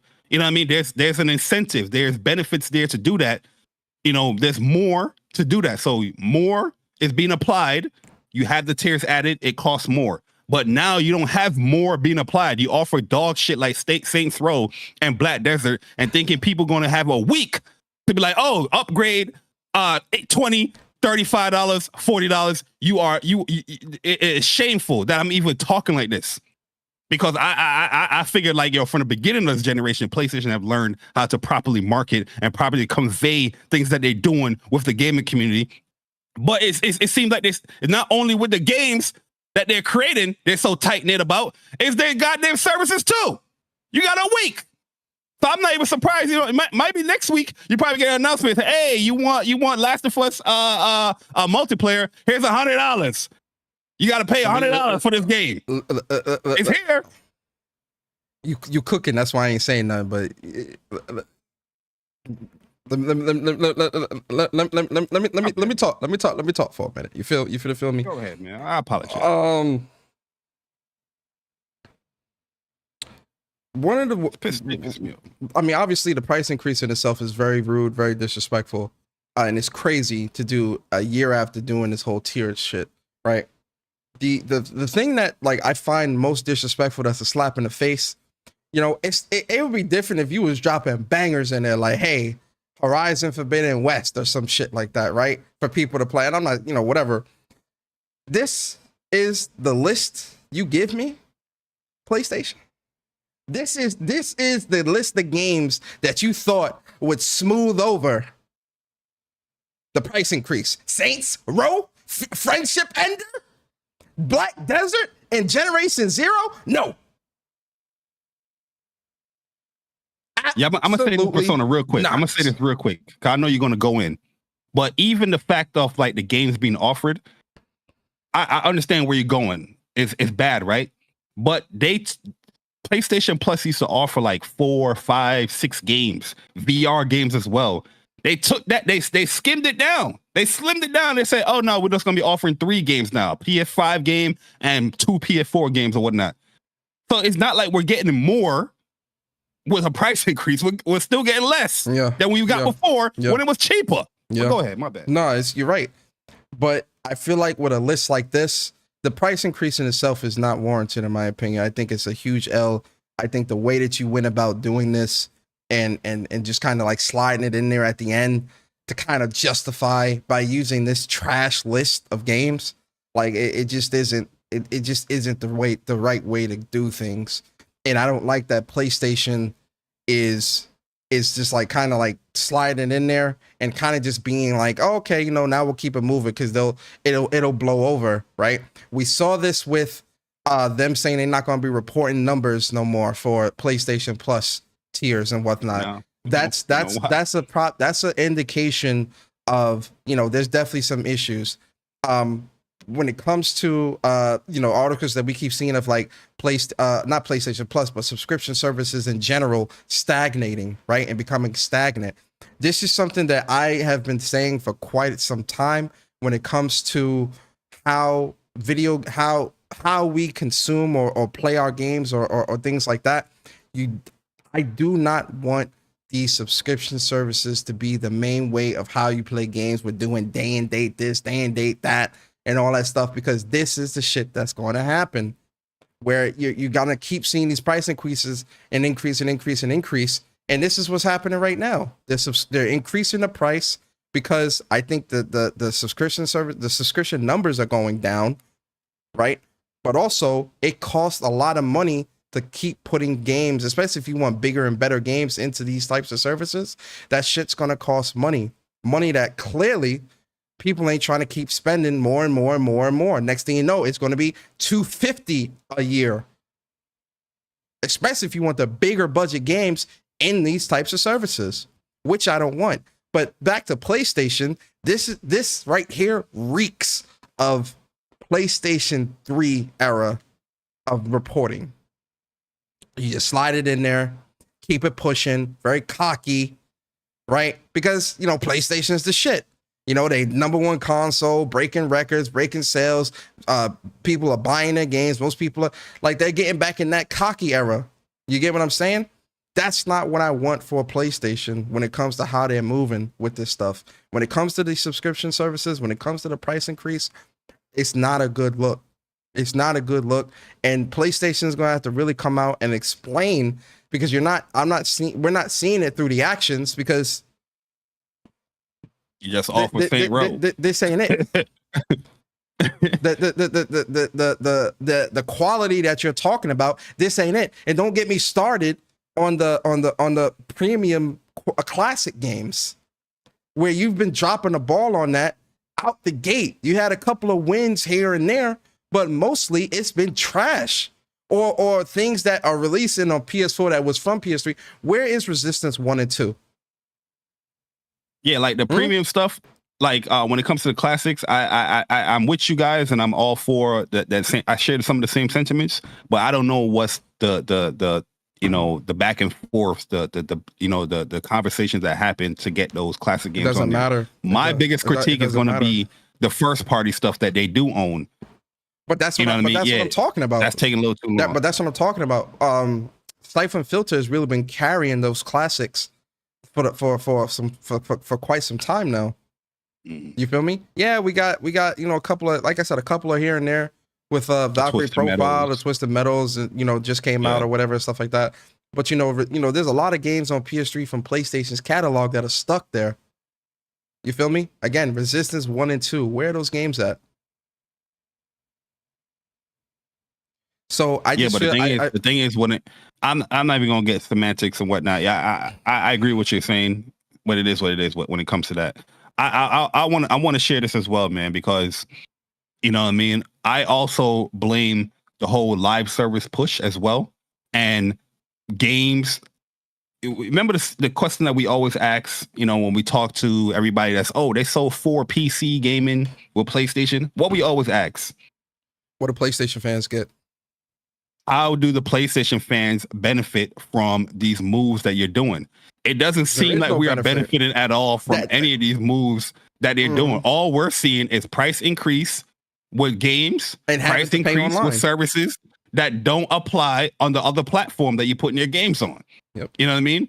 Yep. Ratchet and Clank on PC didn't cost $70. That joint was like $50. Spider-Man, the same thing, regardless on how old it is. And there's many times on the console side of things where a game that was on a different platform will come over to the console side and it will still be full price. You know what I mean? On the console, they view it as, this is a new game to this new platform. You know what I mean? The console, we do not benefit from that. We get the short end of the stick all the time. And it's being highlighted more because now that you're pushing this whole multi-service, multi-platform type ordeal, it's going to get highlighted more because you're not just dealing with PlayStation when it comes to these price hikes. Now you having games that you're focusing on, 12, 13, 14 games that's coming from PlayStation that we still know multiplayer wise, that's going to be on PC day and date, but PC don't have to pay $80. Yep. $135, $160 a year to play the goddamn game. Yep. That's you get what I'm saying? That's the side of it that's also like crazy, because it's like, with the games as a service stuff, when you really like pull back the curtain and look at it, console gamers are paying a lot more than PC. I guarantee you when Helldivers 2 comes out, we know that's coming out on PC day one as well. You're not going to have PS Plus to play online, but you will with PlayStation, and it's going to be crossplay. So you got somebody that's paying the same price with the game, but actually paying a lot more because they have to pay for online. That's crazy. That's crazy in the grand scheme of things when you think about it. And it keeps increasing. And these are the things where it's like, when you got these live service games, and here's the other side of it, man, for me personally, right? Because, when it comes to PlayStation, after Spider-Man, we really don't know a whole lot, right? Yeah, people say, we got Marathon, Concord, and all this other stuff. What I'm talking about is from the perspective of like what these games look like and a true showcase showing kind of what, to see what's really up, right? Like there isn't really a lot there. We know that there's things cooking, yes, but we don't necessarily know where those things are at. And listen, I don't want to hear somebody in chat be like, give them time. I'm like, listen, I'm not saying the games need to release next year. I'm saying show something, right? when you, especially when you've got PlayStation, when you got PlayStation making tweets like this, putting out shit like this, showing you price increases, talking about quality, this and that and whatever, and you're not really showing anything, right? These are the issues with me for PlayStation, where I'm like, yeah, you're really dropping the ball and not really being forthcoming with the information. And these little band-aid fixes that you do, which we'll get into with the next bit of news, is not enough. It's not suffice. There needs to be a proper explanation and showing of what's up when it comes to like, yo, these price increases. Because if you're telling me a price increase needs to happen because quality games and this is the lineup, you're smoking. You're crazy. You're crazy if you think that's adequate. No, I remember making a video like years ago when I was talking about the whole presentation that Jim Ryan had and the whole live service games. And I told people this stuff is not cheap. And I keep bringing up the whole point about PC gamers not paying for online to play the game online, but the console is. And what they're going to do with that, they're going to ignore that conversation or that feedback. What they're going to do is that they're going to sweep it under the rug and bring up the whole value prospects as far as PS Plus and what it offers. PS Plus, value-wise, yeah, it's an amazing service. It's a lot of stuff that you're getting. There's a lot of games in that catalog that you can play. You know what I mean? But with a price increase, you know what I mean, people's going to question the value now because, okay, I'm paying $20, $30, $35, $40 more, but what are you adding into it to make that value proposition the same that I was thinking about it, you know, a year ago or a month ago? You didn't even explain that. You just put up a blanketed, vague sentence and kept it at that. Oh, here's the price increases. That is not how you communicate with the community or fans that you respect. You know what I mean? Like it definitely feels like the fan portion of being a PlayStation gamer, if you prefer PlayStation and whatnot, you're not being treated with respect as far as how they communicate certain things. You know what I mean? It's going to even go to the next level when it comes to when we talk about the Portal. It's just weird. It's weird marketing, weird communications that's going on when it comes to this PS5 era of PlayStation, man. Yep. They have the games, they have great services, they have the controller, they have the features, it's selling well, it's doing a lot of stuff, but those things to build a proper rapport with gamers going forward, especially the new ones coming into your platform, I don't think they're doing a good job doing that stuff. No, they're not. Look at a game that we're showing right now. A game we're showing right now, Stellar Blade, aka Stellar Yams.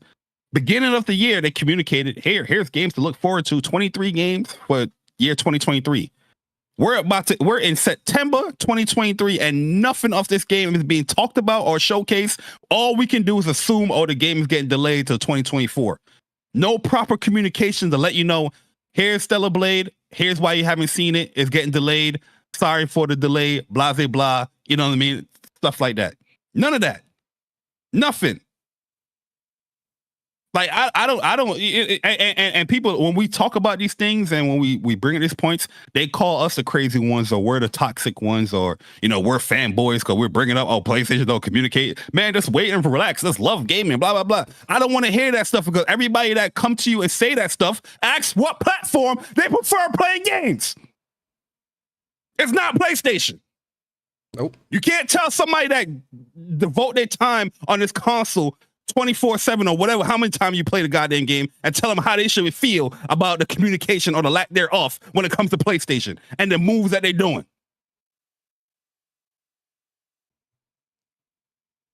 Sorry.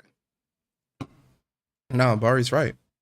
Bari's 100% right, man. You know, oftentimes we hear people tell you, it's not that big a deal, or, you know, just wait and be patient. Their preferred platform is never PlayStation. And even the ones that prefer PlayStation, they trophies is ass. They ain't gaming. If you prefer PlayStation in this day and age, it's not a benefit. Nope. You don't benefit from preferring PlayStation. You get price increases. You get price increases on games, on services. You know what I mean? It's no point preferring it.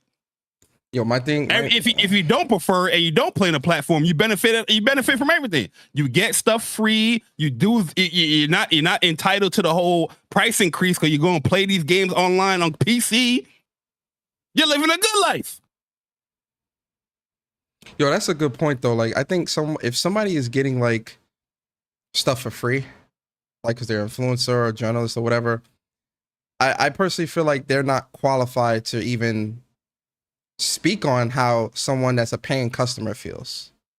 Because if most of the things that you get for said platform is free or reviews, codes or whatever, I just don't feel like you understand from the perspective of somebody that is paying into this stuff what's going on. Now, I'm not saying it's everybody, and I'm not saying everybody's getting everything for free or given to them, but I just feel like their viewpoint on how me and Bari or anybody in the community is feeling just is going to be skewed because they don't really know or understand how somebody that's been a long time consumer or a fan of a platform truly feels.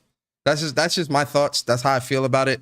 But I think when it comes to like these types of things, PlayStation has not been doing a good job really since the start of this PlayStation PS5 generation. They've had their good points, their highs and their lows, but I feel like there's been a little bit more lows when it comes to just the communication, when it comes to properly explaining what's going on, when it comes to engaging with the community, you know. Yo, Jack said a good point right here. My bad, Persona. The term influencer hits different. A PlayStation quote unquote influencer, PlayStation influencer in today's age, they don't prefer PlayStation. That's the age that we looking at. And I'm not meaning this in any hate or anything, because I got a lot of respect for a lot of people that are influencers and that are part of PlayStation and whatnot. But when I look at it from a PlayStation fan perspective that prefer to play on this platform, and I look at PlayStation and people that, you know, promote and sponsored by PlayStation and whatnot, they're not even like PlayStation centric gamers. They might dabble here and there and whatnot, but they're not even PlayStation centric gamers. That's how tone deaf and out of the loop PlayStation in itself is. They don't communicate with the PlayStation fan. They communicate with a PC gamer. You know what I mean? That's what it is. Really and truly. That's what it is, and I mean that with the most the most respect. I don't mean that in any disrespect, but that's what it is. And even the people that, you know, probably was looking at it like, oh, Bari, come on, man, they will probably agree with it. It's the truth. And then now, you know what I mean, you have that within the PlayStation community. Then you're adding more money without no proper communication to plus and game prices and all that stuff. It's just nothing. Nothing. You don't benefit being a PlayStation centric game. I'm sorry, you don't. So they're very core in delivering news, talking about the games. You know what I mean? Yeah, third party stuff and all that stuff. Yeah, it's true. You know, let me shut up, man, because this is gonna get me in more trouble. You know? Yeah, I was gonna say. That's speaking from the heart. Yeah. I'll say this and then I will move on. I think this price increase is going to serve as a catalyst to something else, Bari, in chat. And listen, this is just me. I don't know anything or whatever, but this is just my speculation. I feel like PlayStation, because they're pretty much already there when it comes to somewhat day and date on PC with the games as a service stuff. I feel like PlayStation, because, you know, one thing we could, you know, Jim Ryan is he's a money man, right? He's all about the money. He's making PlayStation and Sony a lot of money, as you should, right? Like that's what a good businessman does. He makes sure the company is getting money, getting bread, building profits. So this is nothing against Jim Ryan. I'm not, you know, anything like that. But I think that we're getting to a point, and we're kind of seeing this with Naughty Dog, right? Where last generation Naughty Dog were the darlings, and they still are like one of the greatest in the industry when it comes to their games. Like, no one is saying that, but I feel Naughty Dog is going the way of Rockstar when it comes to releases. You feel me? When you look back to the PlayStation 2 and even some of the PlayStation 3 generation, Rockstar was releasing things boom, boom, boom, boom, boom, boom, boom, and it slowed significantly. Naughty Dog was the same way. Boom, boom, boom, boom, boom. And now we're seeing it slow significantly, like almost to a screeching halt. Now, I still love Naughty Dog very much, and I appreciate them, but we're seeing a lot of that same thing with with Naughty Dog from Rockstar, where they're chasing that greatness and they want to remain like the pressure to create the next greatest thing is what, you know, and this is what happens when you are one of the greatest studios in the industry. That pressure is there. It's always applied. It's always there. PlayStation and PlayStation in general. True. But I think with PlayStation as a company and a brand, we see PlayStation trying to expand into movies and TV shows and things like that. I think with the gaming side, I think they're just going to go all in on day and date and do even single player games day and date because they want the profits. They are looking at the profits, the profit margins, the revenue, and that's what they're chasing. So that's a scary thought because it is, no. It is a very scary thought, but I think that is the next. I personally think that is the next logical step.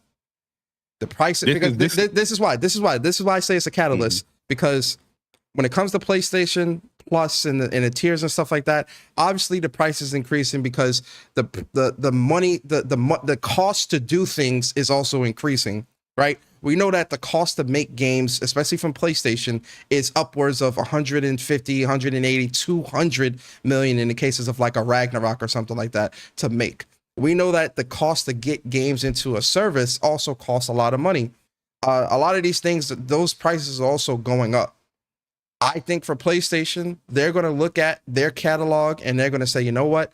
I feel like we can make as much, if not more money or benefit from putting everything on PC day and date and just capitalize off that money right away, as opposed to waiting 6 months to a year. That's what they said they were going to do and do it by a case basis. But I think we're seeing that catalyst with this price increase, that PlayStation wants more profits. They want more revenue. They're trying to compensate for the other things that they're trying to do. And in order to do that, they're going to have to maximize profits early on in the game's life cycle in order to ensure that they can get the maximum out of something, instead of doing the trickle down method of put it out on PlayStation, maximize those sales, and then put it out on PC a year or two later. If the sales of PC, and this is something that Jim Ryan has said maybe a year or 2 years ago, when he was speaking to Chris Dring from GamesIndustry.biz when he had that interview, he said that he wants more game. Selling 15 or 20 million is great, but he wants to sell, and I'm paraphrasing, this isn't word for word what he said, but selling 15 or 20 million on a PlayStation is great, but we want, there's more gamers than that out there. I think this is a catalyst to that, man. It's going to compensate, and I think it's a catalyst. I definitely agree with some of the stuff that he's saying, because especially when it comes to the games that they are putting day and day on PC, the gamers that are in the know, about the price increase and, that's giving actual feedback. Let's look at it. Let's look at the chat. Let's look at the comments in that article. You know what I mean? There might be more reluctant to be like, okay, I'm canceling my subscription from PlayStation Plus and play single player games. But the PC side, those people are going to be buying those games because there's no requirement for you to play online. So I can see the increase of those multiplayer games more heavily suited towards the PC side, because that limitation is not there. And that could be a catalyst to be like, oh, let's put our games there PC because we're getting more revenue from that. I'm not saying that this is going to happen in like a year or two. This is something that would trickle into that thing. But when it comes to this PlayStation Plus, I do feel like it's something to do with something like a Call of Duty game coming into the service, due to the fact that Microsoft now owns or are going to be owning Call of Duty, and that is a proposition that they proposed to PlayStation that's still there to offer these games into the service. You know what I mean? And that's a game right there will have people like, oh, I got to play COD. Oh, forget this price increase or whatnot. I'm playing COD. You know what I mean? And I feel like that is probably a reason that they're setting up to have these Call of Duty games probably coming to PlayStation Plus within that 10 year or whatever, within PlayStation Plus. But at the end of the day,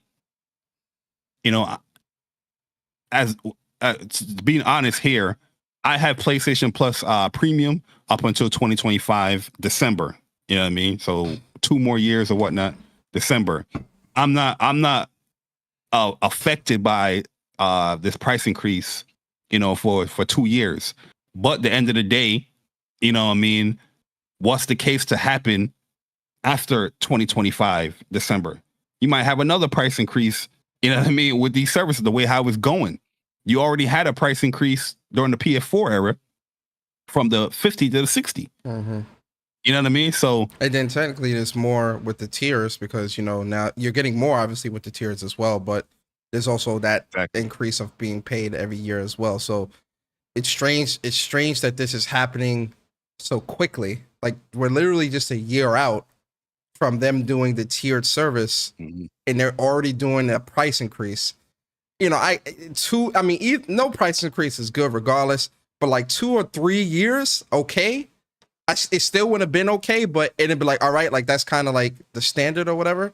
A year? A little after a year. Yeah. A year? Nah. That to me, that spells that the subscription numbers are definitely dipping, but also it's costing more to get shit in, and they're trying to overcompensate for that to keep profits, to keep revenue high, profit margins high, so that investors are happy. But the other side of it as well. Shut up. Real quick, I'll let you go. The other side of it, and then we're gonna move on. The other side of it as well is, the acquisitions. You get what I'm saying? Buying these acquisitions and doing all these different things, especially if they're going to buy somebody bigger and doing this other stuff, all of that funnels into all of this, where even if you're buying somebody else, you're still going to want to maximize off all of that and put it on all platform, in some cases, all platforms, depending on who it is, like a Bungie, but also put it on PC day one and still keep those profits and stuff like that high. So yeah, there's a lot of things to factor where I think that this price increase is just going to be the catalyst of other things that's going to happen in terms of day and date and whatnot. But go ahead, Bar. Yeah, I just want to close out with this, man. It's just like, if you're a person that enjoy playing online multiplayer games on a console, it costs too much. You are paying so much money just so you can play with your friend or play competitive. You know what I mean? Like I can imagine the certain communities, fighting game community that strictly play fighting games, right? Paying $80 now for a year just to play a specific fighting game, or the Fortnite player. It's just like, to play a multiplayer game in this day and age of gaming, it costs so much money. The game already costs $70. $90, $120. Then you got to pay another $80 just so you can play the joint, throughout the year or whatnot. Costs a lot of money, man. Yeah. Crazy. It's a lot. It's crazy. So yeah, guys, that's our thoughts on that, man. But let's move on, man, because you know what, Bari? Do you know what PlayStation's response was to the backlash of the price increase? You ladies and gentlemen, you want to know? A Portal?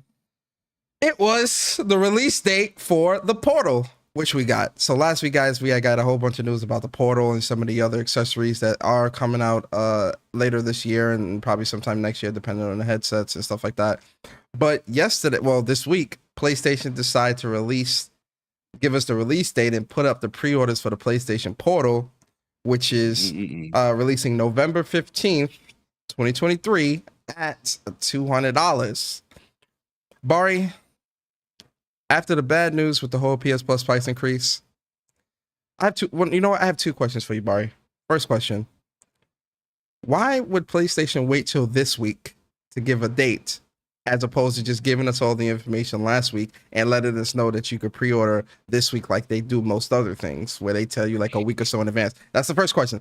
Second question: was this Portal date, release date, and pre-order date and everything, was this enough to smooth over how you felt about the price increase of the PS Plus? Go ahead. The first question, I don't know, man. Like I said, the marketing, the communication with how PlayStation does things this generation has been weird. We've even seen it with some of the games. You have Spider-Man 2 being showcased gameplay wise at your own conference, but then a week or 2 weeks later, you're out here, giving the release date and collector's edition and all that stuff in a different show it does don't make no sense to me how they do things. So yeah, last week we spoke about how they revealed the name, they had the price and all that stuff, giving all that stuff information. But the one information that's not there was the release date. And I'm pretty sure they knew what the release date was, but you're waiting a week later to announce the release date. It's a little bit weird. The release date to me, I think is fine. The price, I think is fine. Like I told people, like, yeah, do I think this product needs to be out here? No, I don't. But am I interested? Does it have am I curious about how it works? Absolutely. And I'm going to get the product. But the only reason why I didn't pre-order the product is due to the fact that August 30th, they came out with the news that we just spoke about. And we still to this day don't have a proper explanation to any feedback. You know what I mean? From PlayStation. This is feedback from, the industry, the influencers, Twitter, YouTube channels, videos. No feedback yet. So I was like, all right, no feedback. You don't want to communicate with fans. I'm not pre-ordering it. You know what I mean? I'll just wait until the product is out officially and I'll buy it then. I'm interested. I'm very curious. I want to give my thoughts and share my thoughts, YouTube wise and content creation wise, but I'm not just going to go out there and just pre-order the product, especially when you're not communicating with fans on, PlayStation, stuff that's going on. So, yeah, but at the end of the day, being objective, I do think the price, the release date is pretty cool, in my opinion. $200 for this price, I don't think is, anything bad when you compare how much a DualSense costs and then all the other stuff, LED or LCD camera, screen. I don't think the price is bad. The release date is pretty fine. November 15th is right. November 15th or no? Yeah, November 15th. Yeah, Friday. It's fine. And overall, like I said, the product, when it first got reviewed and not reviewed, but when it first got shown and whatnot, I was kind of iffy on how it looked. But the more I see in person and see all the screenshots and the pictures that people have been posting, I'm opening up to how far as it looks and whatnot. At the end of the day, I just want to see how it feels, how it works, and go from there with it. But yeah, I'm not pre-ordering it. But for those that pre-order, go ahead, because I see a lot of people that was against the product and against pre-orders and totally shutting it down. I seen them screenshots of them pre-orders. Yes, sir. You know what I mean? So what happened? You know what I mean? But how about you, man? How you feeling? Can I be honest? Oh, the side before the comment. Can I be honest? No, you can't be honest. I feel like PlayStation was not expecting the price. So I have two theories, right? One, I think they held out on the price because they were actually going to release the price, the release date. They held out on the date and stuff like that because there is going to be a state of play, because we are overdue for a state of play or something like that sometime this fall. And I feel like that's when they were going to... You see what PlayStation got us doing? No. Listen, let me set it up. And so I feel like they were going to release the price and all that at a state of play or whatever, right? Second theory, I feel like they held out on the price and they were going to release it this week to take some steam out of... This is a PlayStation show, but, just for the sake of this conversation, take some steam out of Starfield early access, right? Those are my two theories. It makes no sense that you would release this early. You would give us the information a week ago and then release the date a week after. I definitely think the backlash or something definitely sparked this and sped this up. But I still feel the same way as I do with this. I'm not picking this up. This is not really something I'm really. I'm not interested. I'm not interested enough to pick this up. I'm somewhat interested out of curiosity and my love for tech, but that interest is not high enough for me to buy it. At least I'll pre-order it or whatever. So I'm good. In terms of the date, I think the date is fine. But yeah, this is definitely not the news I was hoping to get after what we got with that whole PlayStation Plus price increase. So and you're with everybody about this whole PlayStation state of play or showcase happening. I mean, Jeff Grubb said it. I mean, my whole thing is, we are past due for one. It's been 3 months since they've done something. So I'm not saying it will be in September, but I do think before this year is over, we will get at least another state of play. I don't see them ending this year with not doing at least another state of play. I just don't see that happening. I'm not saying it's going to be a big blowout showcase, but I can see another state of play happening for sure. State of play with what? Like, what's the game? Or that's an overall. That's a lot of games. I can see them doing like a Spider-Man focused state of play. Or I can definitely see a Spider-Man, 15. That's talking about the game and new stuff with that. Yeah, I can see that, but I can also see them showing like Helldivers, and some other stuff, or probably giving us a better look at Concord. I don't fucking know, man. Like they need to show something. Like really and truly, they do need to kind of give us a little bit more Stella insight. Stella Blade. We don't know, Stone. We don't know. It's crazy. Yo, shout out to Stone, man. 1 year as a member of WUPS Nation.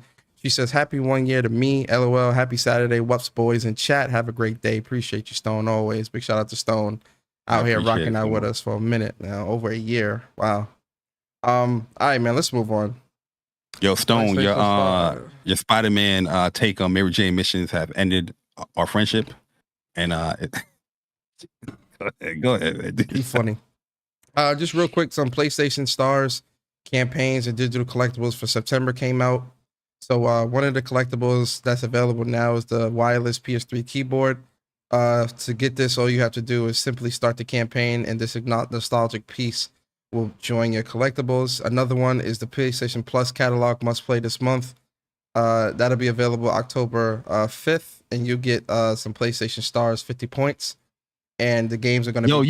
You remember the keyboard for the PS3? Yes. Where you attached it to the DualShock and you had that keyboard at the bottom. Yep. I had that joint, bro. I had that, bro. Yeah. I used to use the hell out that thing too, man. It was incredible. So in order to get the 50 points for the PlayStation Plus stuff, you have to either play Dynasty Warriors 9, Lost Judgment, Devil May Cry 5, Death Stranding, or Ghostwire Tokyo, and you'll get 50 points. For the PlayStation Plus monthly games campaign for the 5th, the new game, if you play one of the new PS Plus games for this month, you'll also get 50 points. And then the hard game club campaign, Slay the Spire, which will be available September. The Saint Row and all that? Yeah. If you play one of those PS Plus games for this month, you'll get 50 points as well. Okay. Hard game club campaign, Slay the Spire. It's time to conquer the Slay the Spire and earn the Shapes trophy.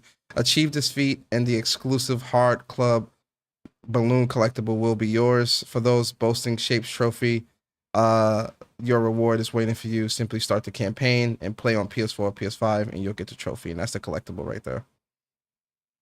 Hard game club Cuphead. So Cuphead, if you last chance, if you haven't already on a PS app, if you do the hard game club campaign for Cuphead, available now till October 13th, earn the Day of Fair trophy, and you unlock a Cuphead collectible. That looks dope. I forgot it. That's Dice Head. Yeah. And then unlock these games with your stars points. So these are the games that's going to be available in a reward store. It's going to be Dungeons, Exit the Dungeon, Cuphead, Moss, and Dredge. Bari, what's your thoughts? I'm a fan of PlayStation Stars, man. I think it's cool. Gets people engaging and playing games that they probably wouldn't play just to earn. If they think that this stuff is like valuable, or they're interested in earning some of these stuff to put in their showcase. And get you playing a game that you probably wouldn't play before. But I'm a big fan of it. I like the fact that now they're communicating each month. What you can get for PlayStation Stars. Yep. You know what I mean? And this type of communication right here is something that let me not just go. Yo, it's full circle though. Like, but you're right though. Like, no, go do it. Yeah, do it. Say it. I mean, this type of communication and how they're so detailed as far as what you can earn and what you got to do to get the digital collectible with PlayStation Stars. Apply that with your games and the service announcements, man. You know what I mean? Yeah, people still going to have their their nitpicks or their criticisms, whatever you announce, but we will have the information rather than assuming, what's going on. But that's just my thoughts, man. Good job, whoever is doing the PlayStation Stars. Grace Chen. In fact, let me shout her name is Grace. Her name is Grace Chen, Vice President of Network Advertising, Loyalty, and Licensed Merchandise. Grace Shout out Chen. to Grace. Give her a platinum, yo. Give her a She platinum. deserves. Shout out to Grace Shen. No, round of applause to Grace Shen as well, man. This type of communication we want. You know what I mean? Really and truly. Yes, sir. But you know, Persona, we're toxic. You know, We're black. We're blacklisted. Hey, that's the. You know what I mean? All right, Passionate, loyal fans sharing their opinions. Facts. Facts. All right, moving on, man. Bari, we got to get into some bittersweet news. One of the things that, you know, we hate here is, you know, people losing their jobs or studios that shut down. Unfortunately, Volition, who are the creators of the Saints Row game reboot, their studio is being shut down. Friendships are ending. So Volition put out a message and they said the Volition team has proudly created world-class entertainment for fans around the globe for 30 years. We've been driven by a passion for our community and always work to deliver joy, surprise, and delight. This past June, Embracer Group announced a restructuring program to strengthen Embracer and maintain its position as a leader in the video games industry. As part of that program, they evaluated strategic and operational goals and made the difficult decision to close Volition effective immediately. To help our team, we are working to provide job assistance and help smooth the transition for our Volition family members. We thank our customers and fans around the world for all the love and support over the years. You will always be in our hearts.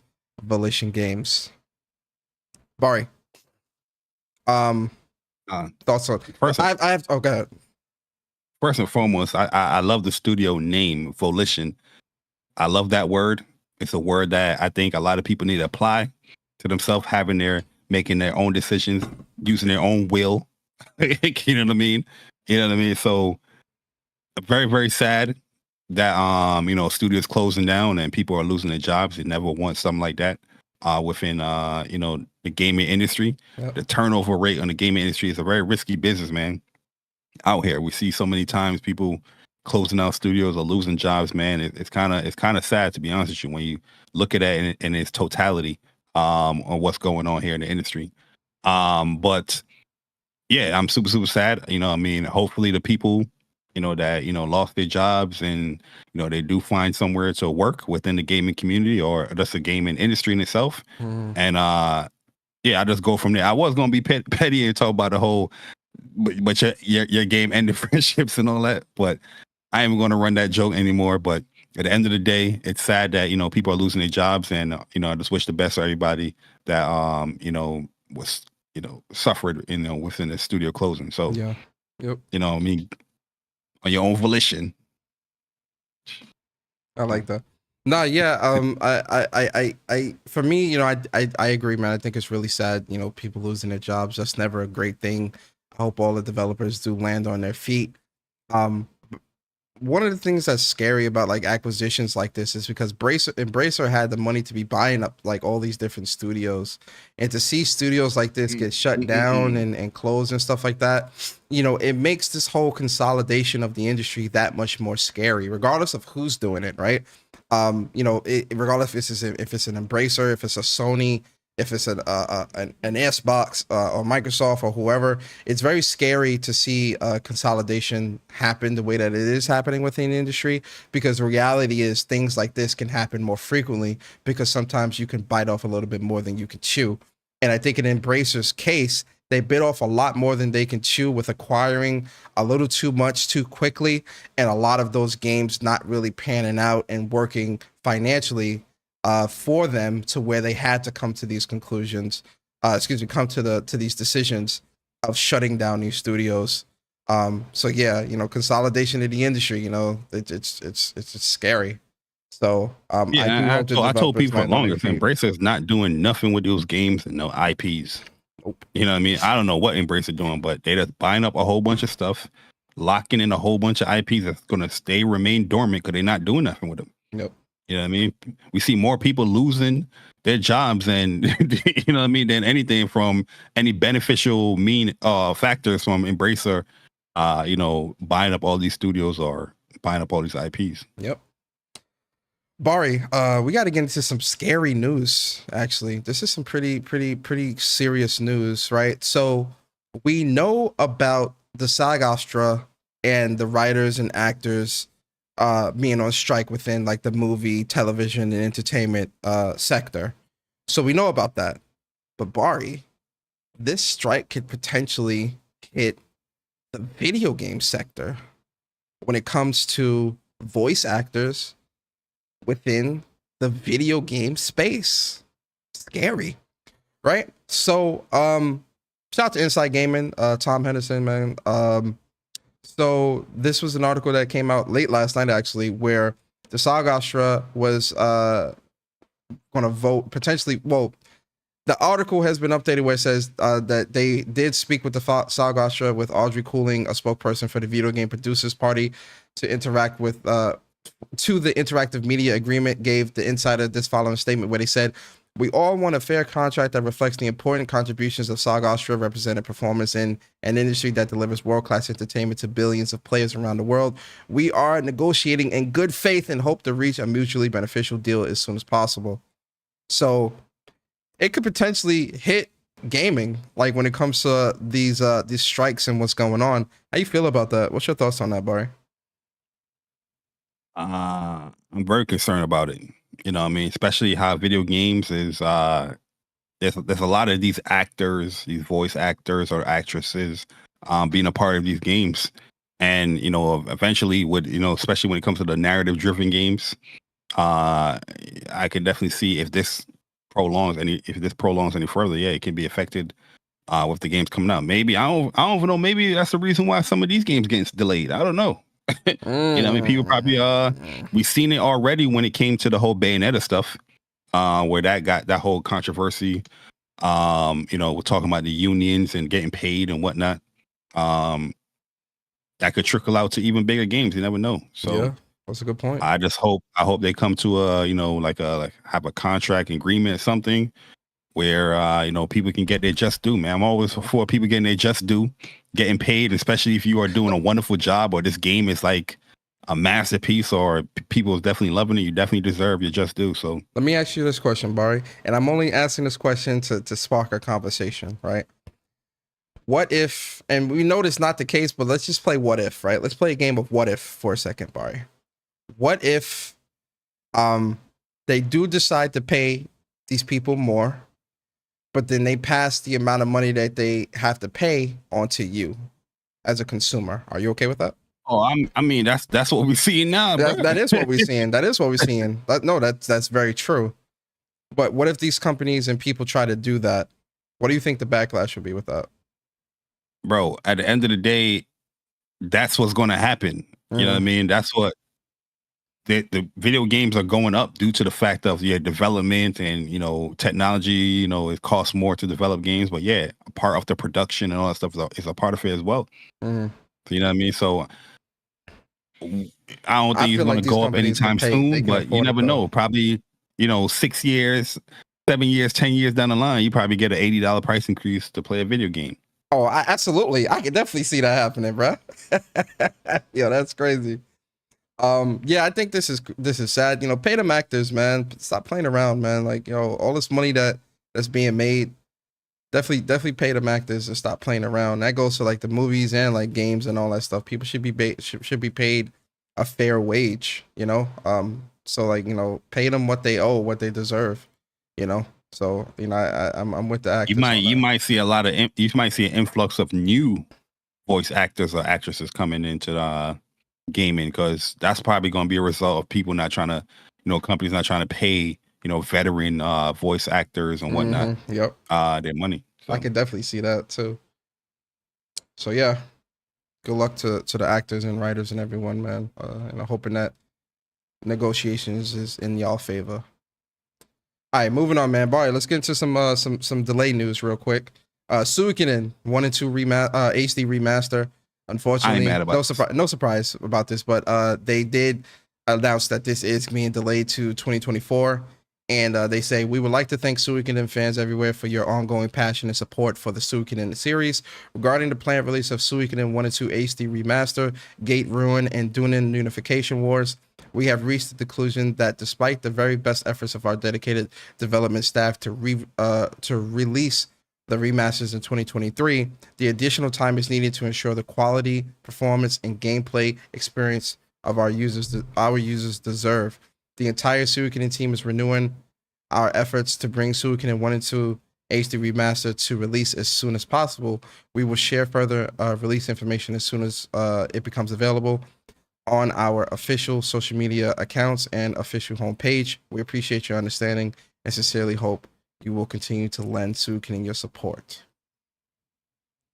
Yeah, like mainly, I was definitely going to get this mainly for Suikoden 2. I love the hell out of that game. But you know, these games being re-released, you know, you're gonna play the other ones, the first ones or whatnot. I think they're gonna do the part 3 and part 4 as well too. So yeah, they're doing all of it. But yeah, I'm not mad at about this getting delayed. Because there's a lot of new games coming out. Regardless on how much I really love a game, like I love a lot of these, you know, remakes or remaster of some of these games. But like the new game that I'm interested in playing, I'm going to play the new game first. You know what I mean? So, yep. Yeah. But yeah, I definitely want to replay Suikoden 2 in this whole remaster that they're doing with it because I love that game. Yep. Yeah, I'm not really surprised at this. And looking at the rest of this year, there's a lot of RPGs and stuff like that coming out already. That's really kind of packed. So I'm actually happy this is getting pushed to next year. So I'm not too sad about this.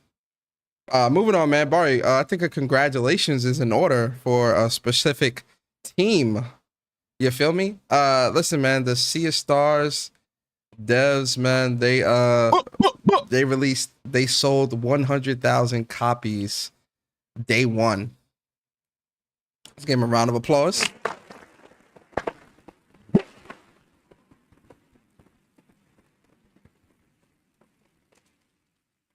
Big shout out to them, man. You know, congratulations, man. Definitely well deserved. It should be more than that. We want more than that, guys. Go out and support Sea of Stars. I think that's a great number because absolutely the game itself is in PlayStation Plus. It's in Game Pass. Yep. I don't know if it's in Nintendo stuff. Nintendo, you gotta probably buy it, right? Yeah, you gotta buy it. Yeah. But yeah, no, PC as well. But knowing that fact, still 100 and some people, which I'm included in that. 100. I'm included in that as well. You know, bought the game day one. So, and this is just day one they're talking about. So that's a good sign for a very small studio that was, I think this was like Kickstarter or something like that, you know, pushing out the game and getting some success from it. So not only did they get the money from PlayStation, they got the money from Xbox. They're getting the money from the consumers as well, buying the game. So great job. Yeah, big congrats to the team, man. Moving on. 1 million people viewed that tweet, but only 100K bought it. It's a good point. It's a good point. Good call out. Moving on, Bari, man. Let's talk about a really good development team, PlayArc, man, who made Moss Book 1, Book 2. They got a brand new live service multiplayer PSVR game that's going to be coming out, man. And based upon the description here, it says PlayArc describes the game as a live service 1v1 real-time battler. In practice, it's you against another player online aiming to take control of a hex board using 3 champions who auto battle in real time. You strategically maneuver your characters across the board to destroy your opponent's tower. It looks a bit like Hollow Chest in Star Wars, but with a woodland creatures instead of aliens. It looked like Moss characters in this as well or something. Yep. I like PlayArc, man. I think Moss 1 and 2 are great games. You know what I mean? I'll definitely, you know, give them see Glassbreakers, Champions of Moss. Yeah, it's called Glassbreakers, yep. Is this in VR? Yeah, this is VR. This is a PSVR 2 live service 1v1 multiplayer game that's coming out. Oh, lit. Okay. Yeah. Okay. PlayArc. Yeah, I'm with that. And it's I like the developers. I believe it's got Moss's characters in here too. Like because they said Champions of Moss. I'm seeing the characters right there. I think I've seen the uncle or something. But I'm with it. Yeah, this looks really cool, man. Playing in the VR. having that up close experience It's like a strategy like grid game in VR. Mm-hmm. Due to the fact that it's polyarc, I'll definitely give it a go. Yeah, like I said, I like developers. Yeah, I'm gonna pay attention to this, man. This looks really fun. Oh, he moving that controller too to place him where he at. Yep. Yeah, I'm digging this. I'm digging this a lot, actually. I'm definitely gonna give this a spin. Whenever this comes out. Yeah, let us know in the chat how you're feeling about that Glassbreakers, man. PSVR 2, man. A lot of great games coming. All right, Bari. It's time to get a little bit of poison. Yeah. We about to get poisoned, Bari. I think you know where I'm going. About, man? I think you know where I'm going with this. Aki and Sawfish. Aki Sawfish is really good, man. I haven't had that in a minute either. Aki is the next character that's coming to Street Fighter 6. She's dropping September 27th. Really soon. I love her design, man. Her design is so crazy. But yo, they finally gave us the gameplay trailer of her just so that we can kind of see what's up. So how you feeling, man? You watched the trailer, I'm sure. How you feeling about Aki, man? Yeah, I personally, I'll say this is a character that I wouldn't play, to be honest with you. But from a design perspective and what she's doing, I think she's super cool. You know what I mean? I like the whole, I don't know how the poison is going to work in the Street Fighter 6 yet. I don't know if they explained that. I didn't look at the website. I just looked at the trailer. But she's just looking, in my personal opinion, she looks like a much better Fang in Street Fighter 6. I mean, in 5, where the movements, she has some of the similarities, you know what I mean? Like the Fang had like a step kind of thing where he can like, you know, maneuver through like fireballs or go behind people's back or whatnot. She definitely has that as well, but it just looks like it's 10 times better. The range of her poison attacks looks much better as well. She got a low ball. That look like snaps down. That look like Karin's outfit she got on here too, man. Oh, the dress thing that she had on. Yeah, that look like Karin's outfit right there. Yep. Yeah, I didn't like the dress look on her. I like the original costume on her, but yo, she looks dope. I mean, she looks dope, but I would not play her. You get what I'm saying? Yeah, and I get that. Yeah. But she definitely looks like, if you have like if you're playing like a zoner type character, she definitely looks like you're gonna have a rough time playing her, because she got counter zoning abilities on a special move standpoint. Mm-hmm. Everybody got counter zoning here in Street Fighter. That's why, you know, it's pretty balanced game with all the, you know, mechanics like the parries and drive impact and all that stuff. But she specifically have like stuff to maneuver and counter around ranged attacks or get in on you. But even herself, as far as range in itself, like I said, that little, I don't know, she's using her finger and there's like a string and like blows up in poison.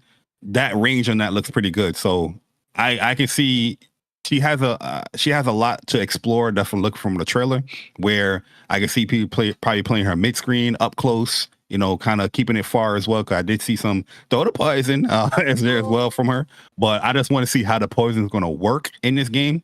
You know what I mean? How you can get rid of it. You know what I mean? Do you hit her and you get rid of it? You know, type of ordeal. But I think she's going to be pretty good, man. I think she's going to be strong. But I personally think, you know what I mean, we was joking around with Chuck on this too, that she's like a charge character. But, you know, I hope she's not a charge character. But I'm saying with Street Fighter 6, it don't really matter because modern, yeah. You got modern controls. Yep, but you're right about that. Design wise, she looks pretty cool. Yep. I think she's gonna be fun to watch, like in tournaments and whatnot. The fact that she can link 3 jabs like that. The fact that she can like get it, this move right here is kind of crazy to me, right? The fact that she could kind of like, not this one, it's coming up.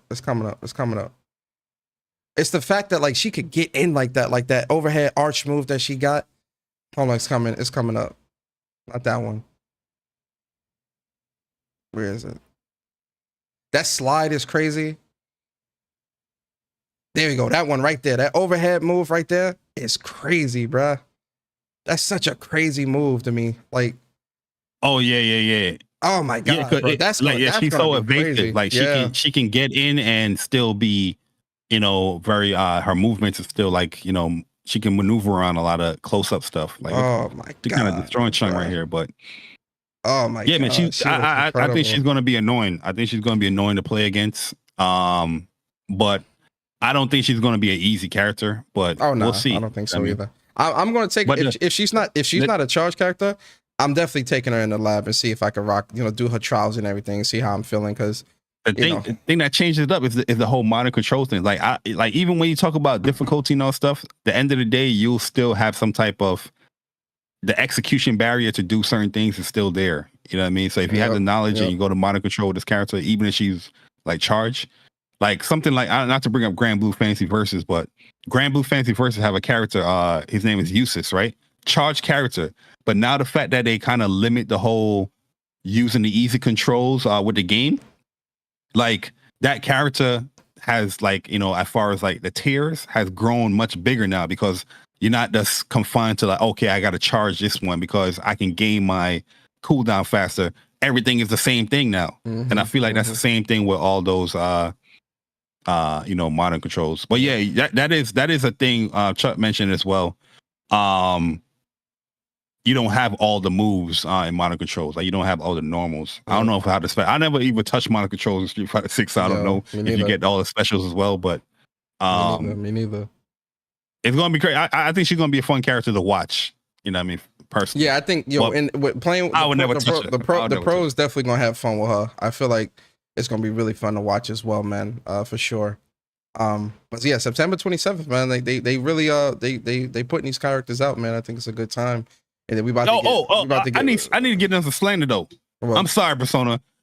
Capcom, you just like PlayStation in this standpoint. Yo, how you go to Evo and have that lackluster ass trailer at Evo, and then a couple of weeks later you have the actual trailer out for Aki. Like, yo, this trailer should have been the trailer you dropped at Evo, and then the trailer at Evo you should have had dropped, whenever you drop this trailer and showcase, oh, she's coming out September, whatever. Like, it's so backwards, bro. Like, what the hell's going on, bro? I don't know like what the business sense behind that is, especially just randomly dropping on Twitter. I don't know, it just makes no business sense to me, but whatever. But moving along, I think Aki is great. She looks great, like I said, and I'm definitely gonna try her out September 27th. Moving on though, man. You gonna try out on that snack box? Oh yeah. Should I show it off? The snack box. I mean, show the people, man. Show the people. You got a little toy. You got a new device. Gotta get it, man. Go hold on. So keep talking about Street Fighter. I'll be right back. Oh yeah, like your Street Fighter. I mean, I'll be honest with you. Street Fighter, I haven't been playing it as much as I wanted to. But yeah, I'm definitely going to be getting back into Street Fighter for sure. But what I really want to do with Street Fighter is stream the game. But my internet be acting up sometimes, and I don't feel like there's times where I'll be playing matches and I know my internet would drop, and I see it. I'm like, damn, man, I need to get this internet upgraded, man, so I can really start playing online. You know what I mean? Because really, truly, I don't see myself really playing Mortal Kombat like that. And I'm going to be playing Grand Blue. You know what I mean? So it's like Street Fighter, Grand Blue is the games that I really want to play, but I want to upgrade. I want to upgrade my internet before I really go into it. And because there's more tournaments going to be coming as well.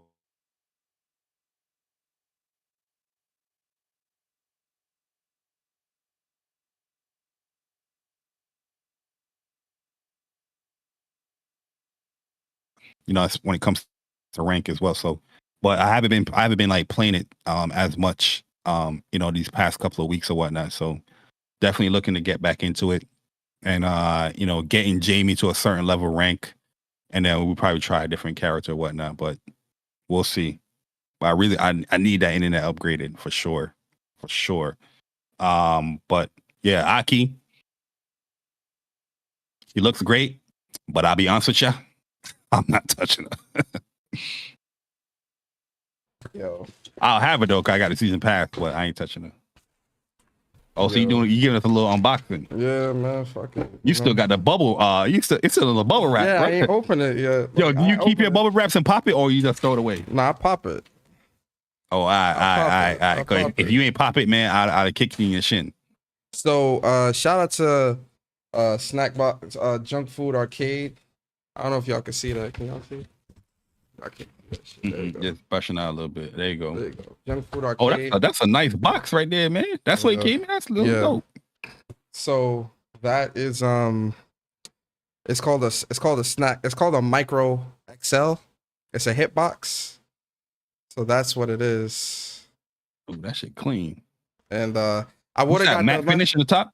Yeah, it's a matte finish. I like that. So it's called a Micro XL, and it's the Micro XL version, and it's a hitbox, but it's much smaller. It's thin. So this one is easier for like, you know, trying to play and stuff like that, man. I love this thing. You know, I was really interested. I was gonna. You better use it too, man. If you don't use it, you roast you. The Victrix one. Honestly, I wasn't really feeling it. The Victrix. It was too. Pause. When I say this, it was too big. Like it's just too much real estate on there. It was pretty much a leverless Victrix, you know. FS. Yeah, pretty much. That's what it was. And it was just too much. This one is smaller. It's easier. I can kind of like, you know, have it on my lap, or I can sit it on my desk, and while I'm playing, and like it's much more comfortable. The Victrix, it was like all in my chest and this, and I was like, yeah, I can't. That's one of the main reasons why I stopped using the Victrix. And I was gonna get the hitbox version, but that joint was sold out. Then I had found Junk Food Arcades, and I was like, all right. And I was looking at like a bunch of reviews and like all this other stuff, and I was like, oh yeah, I could definitely rock out with this. The micro version of this. Picture this part of it, like this extra real estate here. Picture that gone, and that's the micro version, because they have a micro and they have an XL. So I got the XL because, you know, I got big hands and shit. So this just fits. This fits better. I'm gonna try a hitbox. I'm looking at the Razer one, or I might even go to the Snapbox one. I just want to experience it. You know what I mean? If I like it, we'll see. But it's a huge learning curve. That it's definitely gonna take time. But I'm excited, man. Like it's definitely something in my fighting game journey where I'm happy to, you know, like give it learn this and good at it. So the snack box, the micro XL. The thing is, the issue with the Victrix, it's not like a training like fight stick or hitbox. Like it's too much layers to get into pressing R3 or L3 to train in with that. You know what I mean?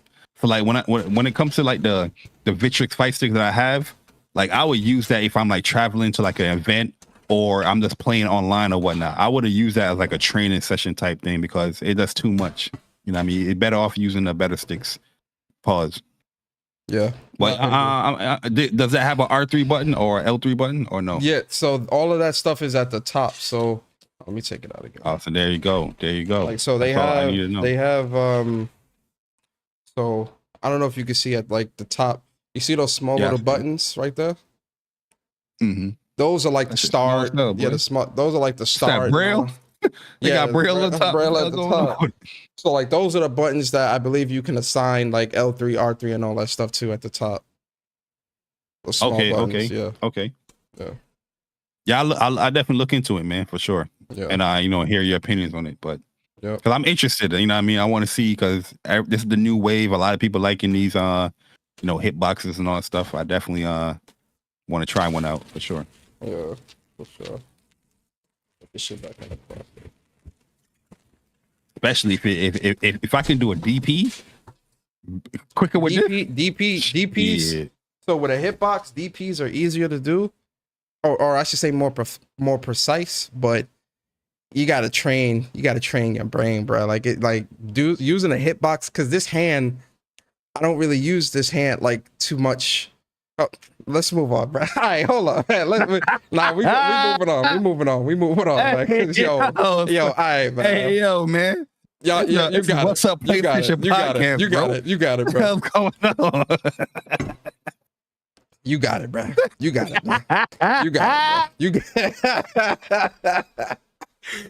it, bro. Man. We moving on. What happened now? Nothing. Yo, so moving on with the news, man. This show plus I'm blocked today, man. Oh, the hell going on, Persona, man? He on his Chuck right now, Yo, man. chill. Let me live. All right, so moving on, man. Chuck said something wild. I forgot what it was, man. I have it in my head, but I can't remember. Yo, it was wild, bro. Go ahead, my bad. No, it's good. It's good. All right, so one more thing with the news, man. With this fighting game news, man. Let's talk about this quick ass trailer that DNF Duel still ain't learned, bro. These dudes. So there's a new character coming to DNF Duel called Brawler, and here's a 13-second trailer of showing nothing. And there is a season pass where they got 3 other characters that's coming, but like, yo, this is crazy, bro. Like, you can't even critique this. You can't even like. They showed a super. The character itself looks dope. Yeah, he looks dope. The design, but yo, when I saw the silhouette of them like trying to get people excited for the next new character announcement, bro, I was like, man, you're really not watching the successful fighting games and what they doing. You know what I mean? There's nobody doing the silhouette joint no more, bro. Mortal Kombat not doing no silhouette. Street Fighter, Tekken, they're not doing no silhouette, man. Like, yo, announce the goddamn whole season, man, so people can get interested. Like, oh, this character looks cool, rather than waiting the week off or the month off. Like, I don't understand what you're doing. Like, yo, I be defending this. Yo, I be defending this game with Chuck and Dre, man. But there's just more and more times that happen. I can't really defend this, but I be like, yo, like, I don't even know what the hell they doing, bro. You know, I mean, you have a cool ass character like Spectre, but nobody playing the game because how you market it and how you televise these characters is so PS3, PS4, man. And 13-second trailer, bro. I don't. Maybe it was me coping or the damage control that I had ready in my head, because Persona was like, yeah, I can't find no proper trailer for the character. I was like, nah, I think I seen a proper trailer. In my mind, I'm thinking I saw like a whole trailer of this dude. Nah, it was 13 seconds, bro. 13 seconds? You gonna waste YouTube's time and bandwidth for 13 seconds? Character look dope though. They do look dope. I can't really speak to it because we don't know shit. I just hope we get more, but it does look like he's gonna be a dope character. I don't really play DNF no more, so like me personally, I'm not going back to this game. So it'll be cool to see the characters and how they fight. But me personally, I'm not going back to this game. I'm good. My focus is Street Fighter 6. The thing is with DNF, the net code is amazing. That's why it's always, you can always go back to the net code is amazing. It's an amazing net code, bro. When have you ever had an issue really in DNF Duel playing that game? Not really. The net code is great, but you just can't promote your game. It's a fun, it's some jank in that game and some crazy stuff in that game. Mm-hmm. You know what I mean? I was upset with certain patch notes, especially playing against certain characters, and I'm like, damn, like you really destroyed this certain move right here. But you know what I mean? Overall, like it's a very fun game, man. Yep. But you can't defend that, yo. Real talk. It is what it is, man. That's how I look at it. It is what it is. So yeah, Bari. You ready to get into some TGS or Tokyo Game Show news real quick, buddy? Oh, let's go. Let's get into it. We're gonna run through this quick, guys, then we're gonna get into membership topics, all right? All right, so first up, man, we did get a lot of confirmations of who's going to be at TGS so far and what games are going to be shown there, right? We're going to start with Capcom. Bari, so Capcom, they did confirm that they are going to be at Tokyo Game Show this year. Tokyo Game Show is going to be from the 21st to the 24th. Capcom is going to have their business day, which will probably be like the announcements, the news and stuff like that, the 21st and the 22nd. And then Public's Day. Oh, okay, so business is like media and stuff like that. So that's going to be 21st, 22nd. And then the public, it'll open up to the public the 23rd and the 24th. The games that they confirmed that's going to be there is going to be Resident Evil 4 VR mode, Exo Primal, Monster Hunter Now, which is their mobile game, Street Fighter 6, Ace Attorney Trilogy, and Dragon's Dogma 2. Thoughts? I'm interested in the Resident Evil 4 VR. Dragon's Dogma, I know a lot of you guys are excited for it, but I never really got into that series like that. Mm-hmm. Ace Attorney, You know what I mean? I played it on the Nintendo handhelds and whatnot, but never really got into that series like that either. But yeah, I'm more interested in that Resident Evil 4 because the remake made me love that game. So you know what I mean? Like I know that game now, and I know like what to expect, so I can play that game in VR and not be like, oh, scared shit. You know what I mean? So I think I'll be good in that game VR mode. But yeah, that's why I'm really excited. Let me ask you a question because I think it's a given that they'll probably have Aki playable at TGS. Oh yeah. Do you think we'll get an Ed tease? Because Ed is the next character. No, I don't. I think they're gonna focus on Aki. Okay. And probably focus on talking about the Capcom Pro Tour or whatever they have going on. Yep. But I don't think you're gonna get Ed there because we were saying that for Evo. Like, true. All these people here at Evo, they're probably gonna tease Ed in the Kuma. I remember people saying that. You know what I mean? And you ain't get none of that. You got Battlegrounds. Yo, that's a fact. With Dragon's Dogma 2, man, like this is like definitely my most anticipated here. I cannot wait for this game. I love Dragon's Dogma 1. Dragon's Dogma 2 looks like it's going to be really, really promising. I just feel like we need to see more gameplay of this. Like I'm hoping at TGS they give us like a proper reveal with some gameplay, like like 5 minutes, 10 minutes of gameplay. I don't think we're gonna get a release date for this game yet. I think this is like probably a late 2024, probably early 2025 game. But I at least hope that we get some more gameplay for this game. Jack K said Exo Primal. I forgot that game exists. Like, yeah, I'm surprised. Ain't nobody talking about that game no more. Not dissing it, but ain't nobody talking about that game. Ain't nobody playing that, but I think this is an okay list. The things I'm most like looking forward to is Dragon's Dogma 2 and Street Fighter 6. I'm pretty sure like with Street Fighter, you might not see Ed, but you probably see like new costume announcements or something like that you probably earn, or they probably do another boss announcement that they had before. Stuff like that. I don't think you're gonna see Ed though. If Ed is like early, I don't think we're gonna see Ed. No, I don't think so. We probably hopefully we will, but it's a toss up. I don't think you think it's gonna be any surprise announcement like a new Monster Hunter for the consoles or something like that? Absolutely, it's TGS. I think you're gonna get a lot of surprise announcements. I can't tell you what it is, but you're gonna get some surprise announcements. Okay. From TGS for sure. Okay. Speaking of it, we're gonna talk about it later. Yes, sir. And then the next one, Capcom. Excuse me, not Capcom. Square Enix has confirmed they are going to be at TGS 2023, and their lineup is going to be Dragon Quest 10 Online, Dragon Quest Monsters: The Dark Prince, Dragon Quest Treasures, Final Fantasy 7 Ever Crisis, Final Fantasy 14, Final Fantasy 16, Foam Stars, Infinity Strash, Dragon Quest: The Adventures of Dai, Power Wash Simulator, Romancing Saga Reuniverse, and Star Ocean: The Second Story R. Now, here's the thing, Bari.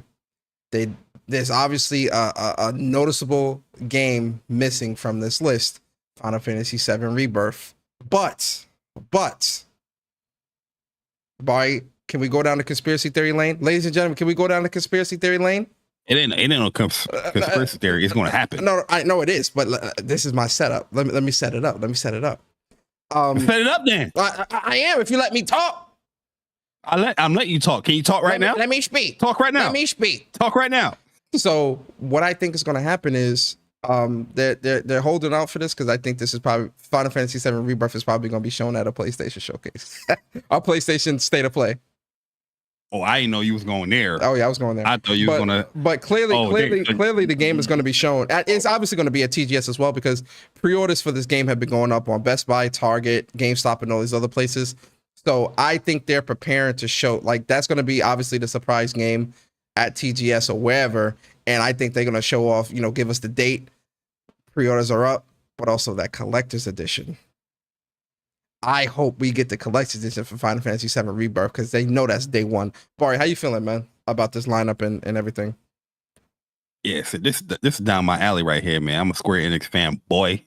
You know what I mean? So Dragon Quest 10 Online, they pushing at the PS4. I never played that. I'm with that. That Dragon Quest Monsters game look pretty cool too for the Switch. That's like that Pokemon style game.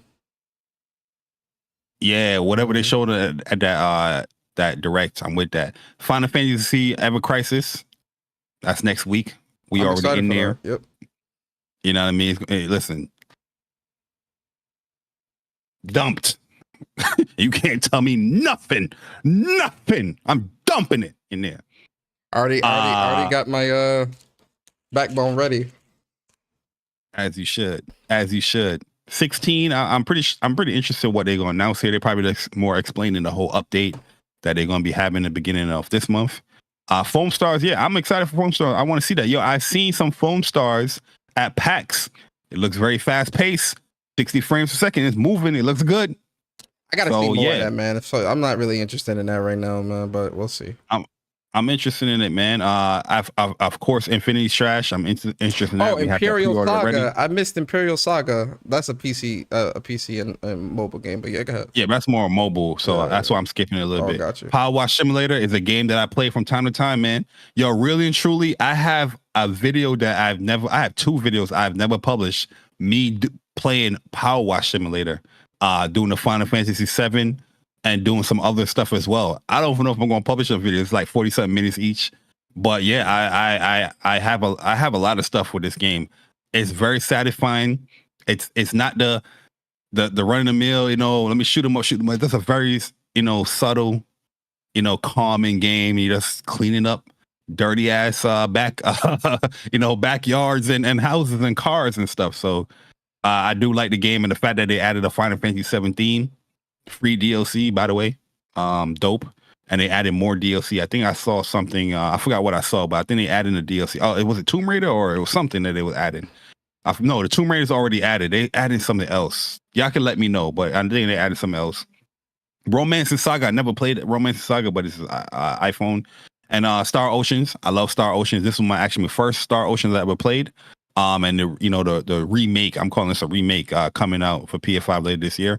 I'm with it. But as far as when it comes to the Final Fantasy 7 rebirth stuff, TGS is always a place where Yoshino Kitase, Hamaguchi, everybody, they always come around and they talk about Final Fantasy remake or whatever news coming up.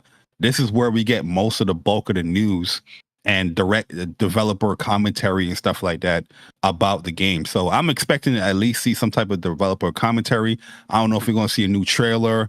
I don't know if we're going to get any release dates or whatnot, but I expect we're supposed to get some more news in the background, or the philosophy, or the mindset of what they're doing when they're producing Rebirth. So I expect the information dump with that game, and I'm there for it. Bright and early to see what's going on with it. But I'm very, very excited for the Square Enix stuff, though, man. Real talk.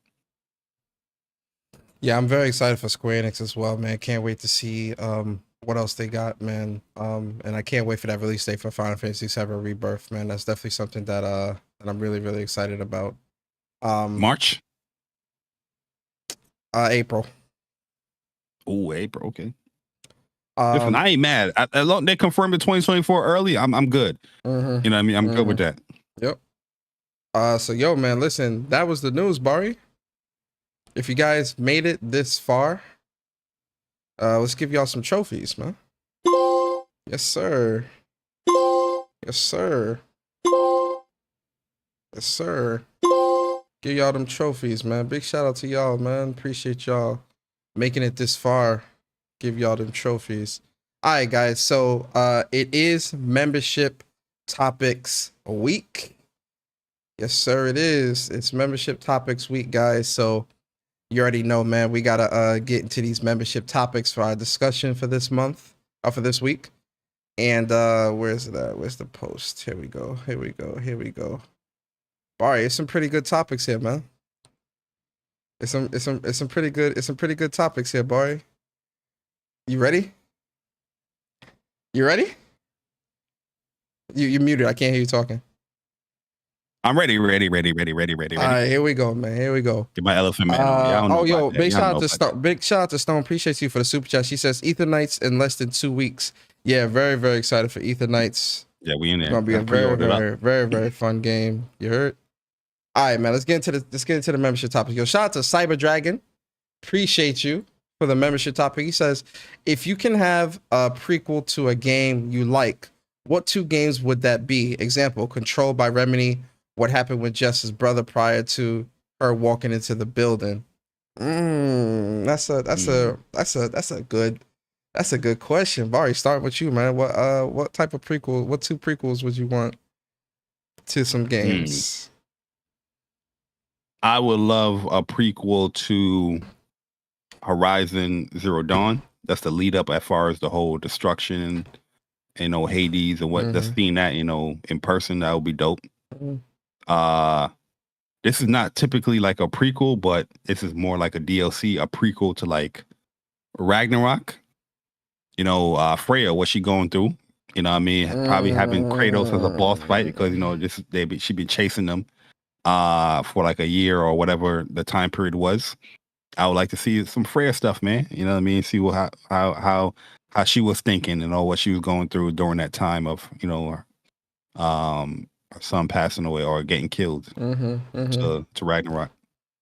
So those your two? Those your two, or you got another one?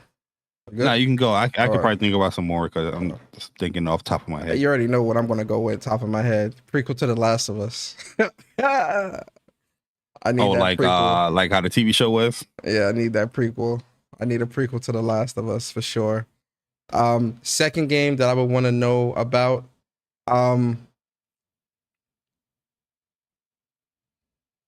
This is a good question.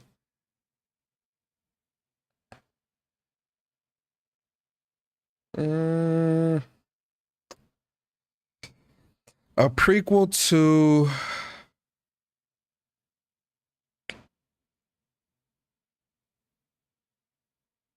I gotta think on this second one. Take your time, bruh. Take your time. Take your time, bruh. That boy think. Damn, Cyber, you got this man thinking. The Last of Damn, Us. Cyber. And...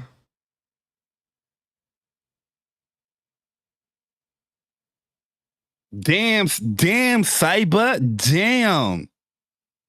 Yeah, I can't think of a second one. I'm being honest. I can't think of like a second one right now off the top of my head. Cause there's so much games he plays. He's like, yo, yeah, I'm really. Would I want a sequel there? Would I want a sequel here? You know what? I wouldn't mind a prequel to Final Fantasy 16. Oh, I'm with that. Yeah, 16. But then who would you play though?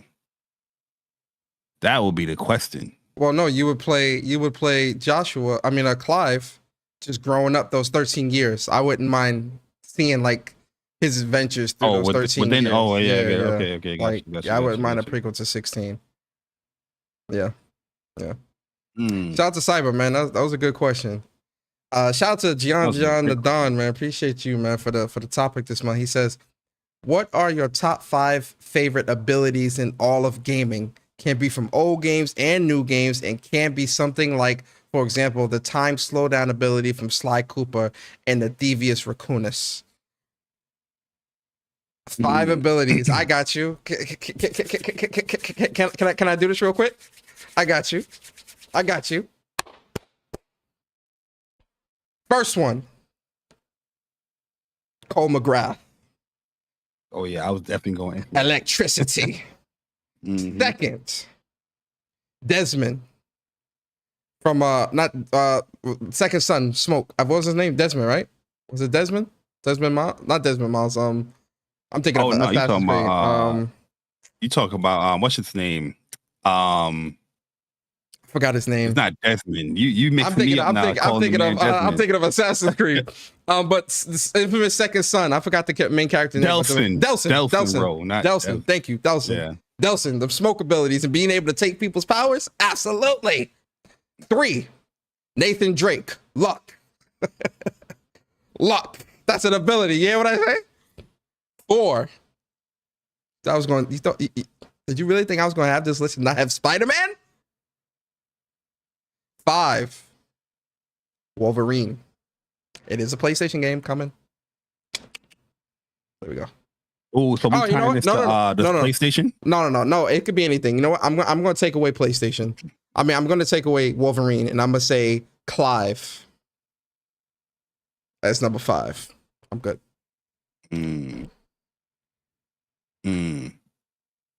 yeah, for me, Sora, you know what I mean? Kingdom Hearts, you know, being a Keyblade master. But specifically, going into the limit forms, I would love that, especially like the ultimate limit form. I would love that ability in itself.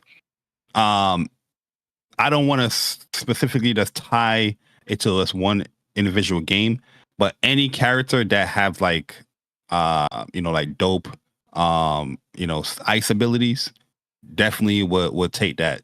You know, I mean, there's many characters that do ice stuff, but in video games, but yeah, ice abilities for sure. Third, Dante. Come on, man. It's my favorite character. One of my favorite characters all the time. Devil Trigger? Not Devil Trigger, but the doppelganger ability. Cheap. In Devil May Cry 3. Cheap, man. Cheap. You know what I mean? I'll definitely have that there. Where I'm at, number 4? Yeah. Number 4.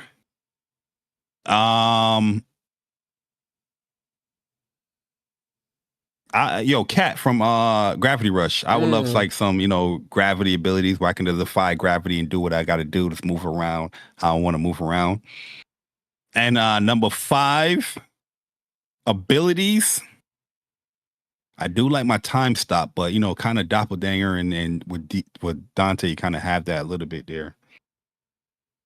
Yeah, I will go for 5. I'll either go. You know what? I'll probably lean towards Delsin, because I love Cole and what Cole can do, but Cole is a little bit more limited as far as like, you know, his energy and, you know, when he runs out and what he gotta take. But Delsin, I think Delsin is one of the most.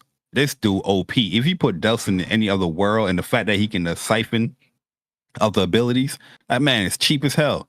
So yeah, Delsin and his true power is pretty much the siphon any other ability. You know what I mean? So I definitely have Delsin there. Honorable mention is definitely Frey Holland. Oh yeah, Frey Holland and shout out to in a Tonto mode. Shout out to the chat. Yo, you can't bring up Forspoken, man. Why? You know what I mean? All the people that they play they gonna say you're not credible. You're right. I forgot about that. Yo, shout out to Gian Gian Tha Don, man. That was a great one, man. Shout out to Creative Scorpio or Damion. Appreciate you, bro. He says, do you feel that PlayStation is losing the connection that it once had with its community? For example, the price hike with PS Plus. I feel like that happened because of live service games coming. The horrendous showcase that happened in May. They just don't seem like the PlayStation we grew up with. And yes, I understand they're catering to a newer audience, but what about the people that's been here from day one? If I could like and retweet this again, I would. Creative. This is a perfect question, bro. This is exactly what we spoke about. Yo, in real talk, I haven't even read some of these questions. I didn't read none of these questions before the show. You know what I mean? But the fact that it's being brought up, sharing the same sentiments that we, spoke about earlier within the show. You know what I mean? Like, with that type of announcement that's happening with PlayStation Plus price hike, yeah, you are losing connection with the community. You know what I mean? Any community that you respect, you're not announcing news like that. You're not. You know what I mean? You're going to give people the ample amount of time. You know what I mean? You're going to give some amount of detail explaining the reasonings. If you respect the community or the loyal fans that are part of this PlayStation nation or community. Yep. But yeah, we spoke about this already early in the show, but yeah, we definitely share the same sentiments here, as you can see in the beginning of the show. 100%. Yeah, we talked about this at length in the beginning of the show, but Damien, you already know. Yeah, I agree with you 100%, man. I definitely think you do have to cater to a newer audience. I get that, but the day one fans or the fans that have been around for a long time, I don't think they should be put on a back burner like they've been for a little bit. So yeah, I agree. All right, then shout out to GGR Die. Is that Henry Heck? I think this is Henry Heck. Shout out to Henry Heck. He says, PS not articulating. Don't change your names like that. PS Go ahead. not articulating why they jacking up the price, meanwhile not providing us jacked up value craziness. Yeah, we talked about this earlier in the show.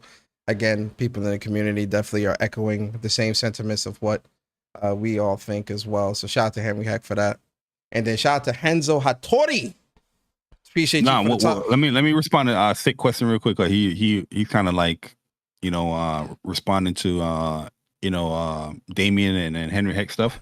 Like he said, the PlayStation we grew up with primarily third-party games. PlayStation never spoken to the community beyond what I believe the PS5 had literally the best launch I can remember. Yeah, the PS5 definitely had the best launch of the PlayStation, but when it comes to especially with the social media age, I think the PlayStation 4 generation, probably the best generation as far as like the communication with fans. You had stuff like PlayStation Experience. You had those things where you can directly communicate with the PlayStation community. So yeah, PlayStation we grew up as definitely primarily was third party stuff, but those games were exclusive games to it. The PS3 definitely changed a lot of that stuff where it was like, yo, we gotta create our own stuff and put out our own stuff.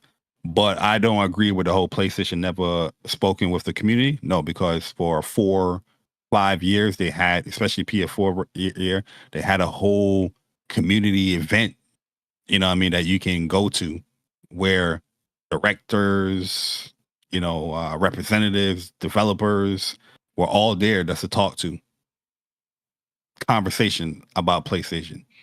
That's the stuff that I miss. And the way how PlayStation marketed and how they communicated with certain things during the PlayStation 4 era is much different than now. You're not getting here is PlayStation Portal. Here's the price. Then a week later, here's the release date. You wasn't getting that with PlayStation 4. Absolutely not. Absolutely not. But I get where you're coming from. But I think their communication is definitely different. Yep, communication is very different. It was showcases, but it was much more than the showcases. Well, when it came to like PlayStation Experience, that was a community-driven event. You know what I mean? After the showcases, it was a whole show floor where it's just PlayStation, first-party people walking around it. Walking around, you can meet Neil Druckmann was right there. Hey Neil, I met him. Have a conversation with Neil Druckmann. Shuhei Yoshida was right there. Met all of them. We've met all of them in person. That stuff goes a long way, in my personal opinion. Yep. You know what I mean? It helps you build rapport. But the way how they're announcing the news this generation, in my personal opinion, is not up to snuff. Just remember before in the PlayStation 5 in the beginning, they would even show like how a device or whatever look. It was just like pure text. Here's a studio, what they're creating. You didn't even get a concept art, nothing. It wasn't stuff like that wasn't happening on PS4, man. I'm telling you. Yep. But that's just my opinion. Then shout out to Henzu Haturi, man. Appreciate you for the topic. He says thoughts and predictions for 2024 PlayStation first and second party lineup. That's a good one. So I think we're gonna get Wolverine news because Spider-Man have been out, so I think we'll definitely get an update for Wolverine. I think we're definitely gonna get some Stellar Blade news as well next year, and I do think that we're going to see Concord, Fair Games, more news from Marathon. I'm hoping that we get some news from Deviation if the project's, even if it's to say the project is canceled. I need some type of news. Convallaria,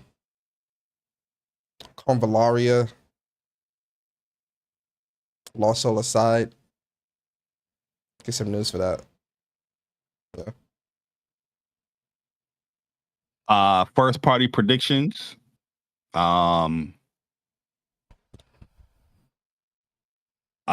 feel that you're probably gonna get more news with like Concord. Yeah, first party. I don't know what to tell you. But second party, I can tell you. I can tell you stuff like Rise of the Ronin. Probably Stellar Blade. Yep. stuff like that. But first, yo, bro, listen, and I'm not even trying to be like the Debbie Downer or look like Jay Bari, like he's down and out. Yo, I'm not trying to be. I'm really. I don't know what to tell you, bro. You know what I mean? I really know what to tell you. All I can tell you is third party and second party. That's it. Keep it a stack. Oh, I can just assume, like prediction, like you're saying, the Last of Us multiplayer game, that probably will drop.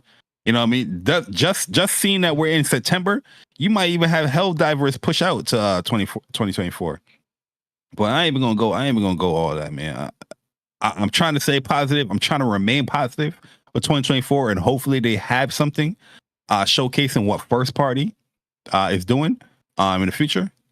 But it's hard for me to predict. But I do think that PlayStation need to do a little better. They need to do a better job disclosing the information as far as what's to come in the future of PlayStation from first party. Second party, third party, I think they're doing a great job. So don't misconstrue what I'm saying when it comes to that aspect. First party, I don't know. Yep. Yeah, it's first party. It's a toss up, man. Like anything could happen, man. Who knows? We supposed to get faction news this year, and look how that turned out. So I don't know. Yo, J-Ro, man, appreciate you for the topic. So we don't talk about Xbox stuff here. It's a PlayStation. So when we do topics, guys, it's PlayStation or gaming focused, but not like shit like that. Like, Starfield and all that stuff. Like, that's gangster as hell. He said Starfield and normal topics and the normal topics. Yeah, so like we try to stay away from like Xbox stuff and all that stuff, man, because this is a PlayStation centric gaming podcast. So we try not to talk about that stuff here. Unless it's absolutely necessary, but we appreciate you for the topic anyway, but just next time, none of that shit. If you're enjoying Starfield though, I'm happy that you're enjoying it. Let's not do that. I don't want to. Oh no, I wasn't going. I'm just saying if people are enjoying Starfield, go ahead and play it, enjoy it. Yeah, you know what I mean. Yeah, it's a good game critically wise, so go and play it. All right, let's move on. Final topic. Of course, is Unikronn. God damn, that's a topic. Unikronn with the final topic, guys. Let's get into it. So Unikronn, that's a whole essay, man. Unikronn says it's Unikronn time, so let's embrace our inner pony, shall we? I'm going to set a 3v1 scenario. 3 of the best PlayStation's best team ups to take on a single third-party Titan. The 2 of you will tell us who wins and why. So the first team is Regala from Horizon Forbidden West, Nadine from Uncharted 4, and Abby from The Last of Us 2 versus the boss from Metal Gear Solid 3. Ooh, hold up. Nah, bruh. The boss watching them. The boss watching them. Nadine is trained. Abby is, she kind of trained. Military. Regala is, trained as well. But the boss, the legend, the character that molded Solid Snake, Big Boss. Yeah. I think Boss is gonna win that. I give it to the boss. Absolutely. The boss that's one of the best boss fights, the boss. You know what I mean? Where you having that fight within the flowers or the grass and all that. And oh my God. When is Metal Gear Solid 3 is this year? Yeah. October. Oh my, I can't wait, bro. October. I can't wait for that, man. I love the hell out of that game, man. You just snapped me back real quick. My bad. Then, but yeah, I think boss will take him. Yeah, I give it to the boss too. Second team is Augustine from from Infamous Second Son Final Boss. Cat from Gravity Rush 2 All Powers. Cole McGrath from Infamous 2 All Evil Choices versus Frey Holland Final Form. Frey winning that. Yo, that's a good Frey. Actually, no. Frey OP is a.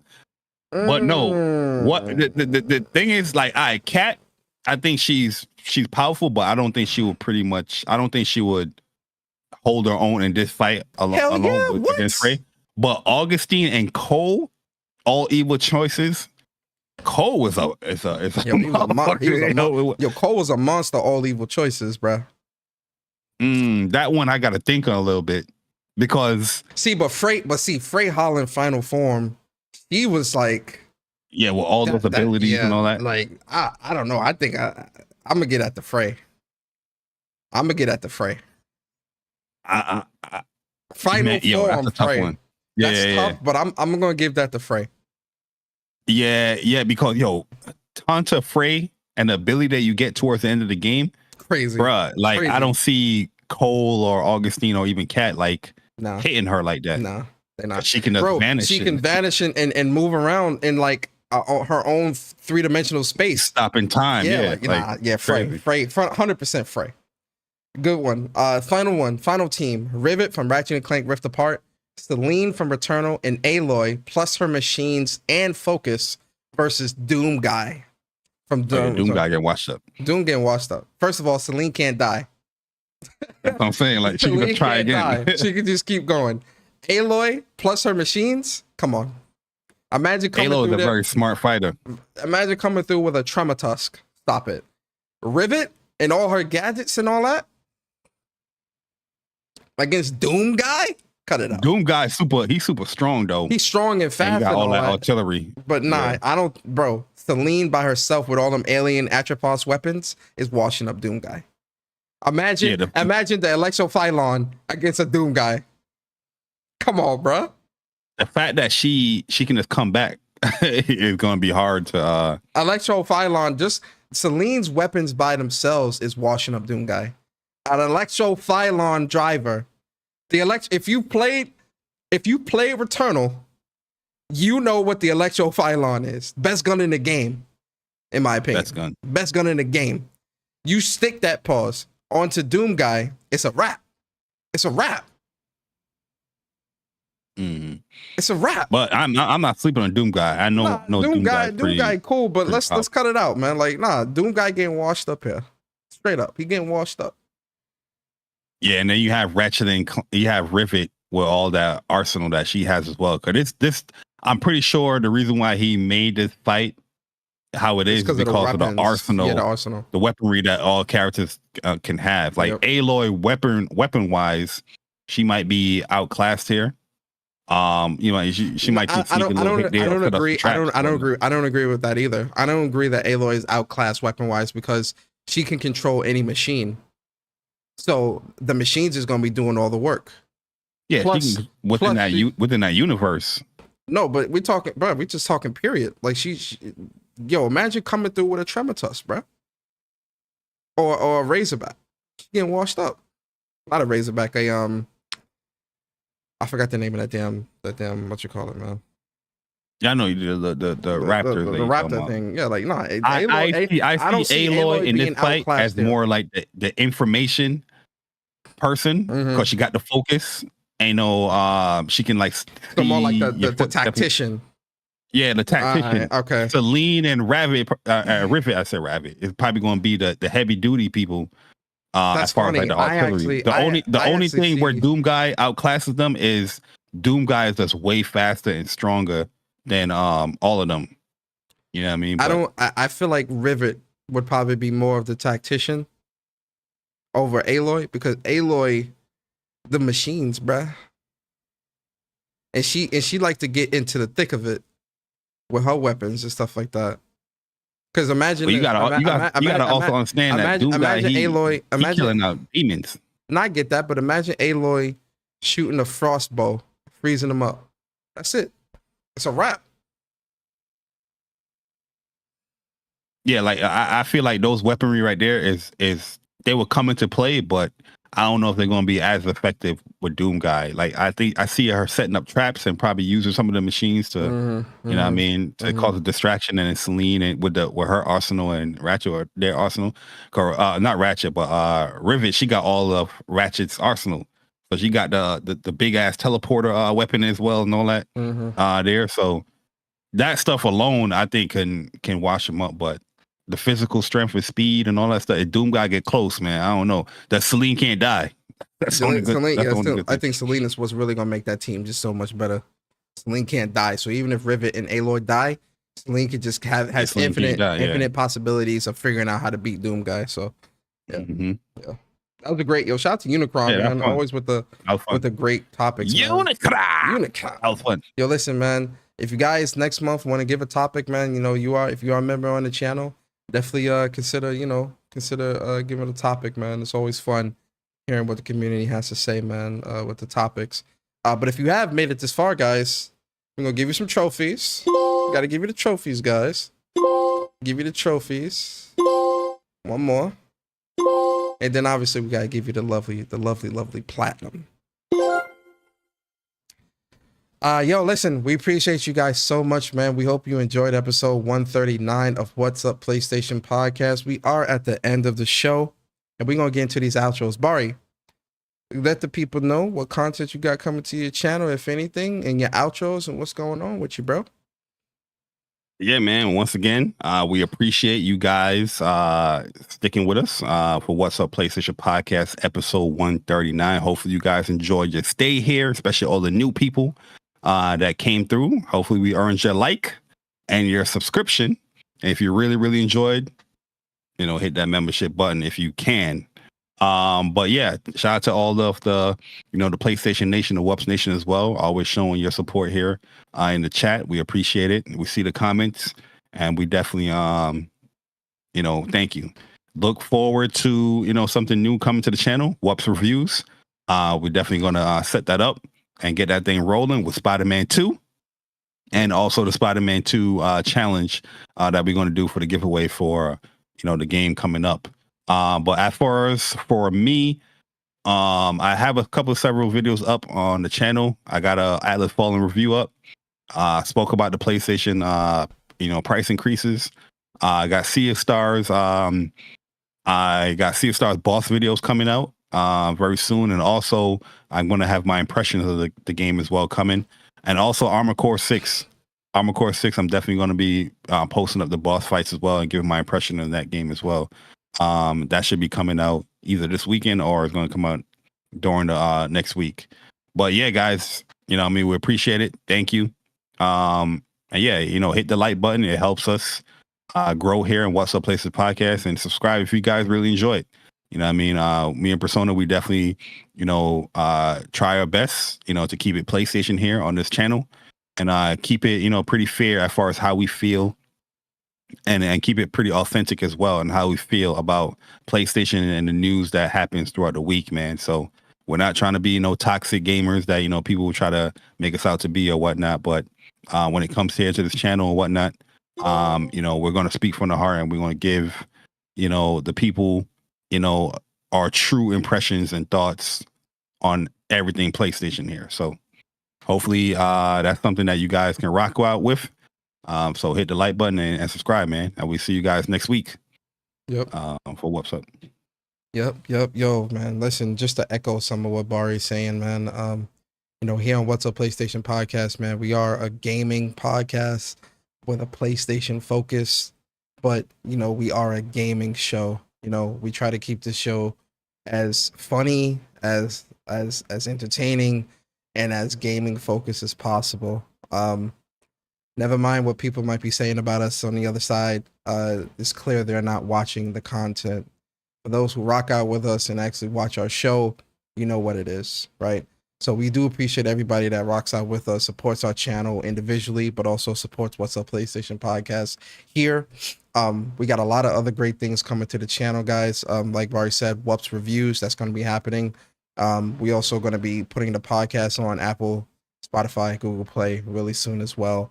And then last but not least, the Spider-Man challenge, which if you follow the official What's Up PlayStation Twitter, we'll put the instructions and all that stuff there as well, so that you guys can reference that whenever it comes to the challenge as well, right? We should do a separate video on that too. That's explain it. Yeah. We can do that. Yeah, we can do that for sure. Probably during the week we could do that for sure. For me, guys, I'm back off my sabbatical. I took a little bit of a YouTube break over the summer, but now September we're back. So I did stream. Funny enough, I streamed Starfield yesterday. I think I'm gonna stream a little bit more of that tonight as well, just to kind of put a little bit more time into it before I put my thoughts out there. Tomorrow, COD Sundays, so I'm gonna stream some COD. Monday, when Persona Speaks, I am gonna do a show. talk about why I went on a sabbatical and like, you know, just my thoughts, my thoughts on certain things and whatever. So, you know, we're going to talk about some stuff on Monday.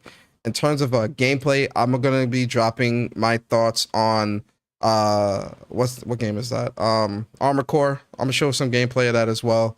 Show my builds and stuff like that, and a bunch of other stuff, and whatever games come to mind. I might do my thoughts on a couple other ones too. I'll see how I feel. But yeah, content, your boy's back, and yeah, that's it from me, guys. If you guys enjoyed this podcast, I hope you guys hit the like button, share it out, right? For anybody that was new and listening to our podcast for the first time, we hope that, you know, we earned your like and hopefully you'll subscribe. With that being said, guys, please enjoy your weekend. Be safe. And always remember, guys, What's Up PlayStation Podcast is a podcast for the community, by the community. And we'll see you guys next Saturday. Same time, same place, same crew, the WUPS crew. And we out, guys. Peace out.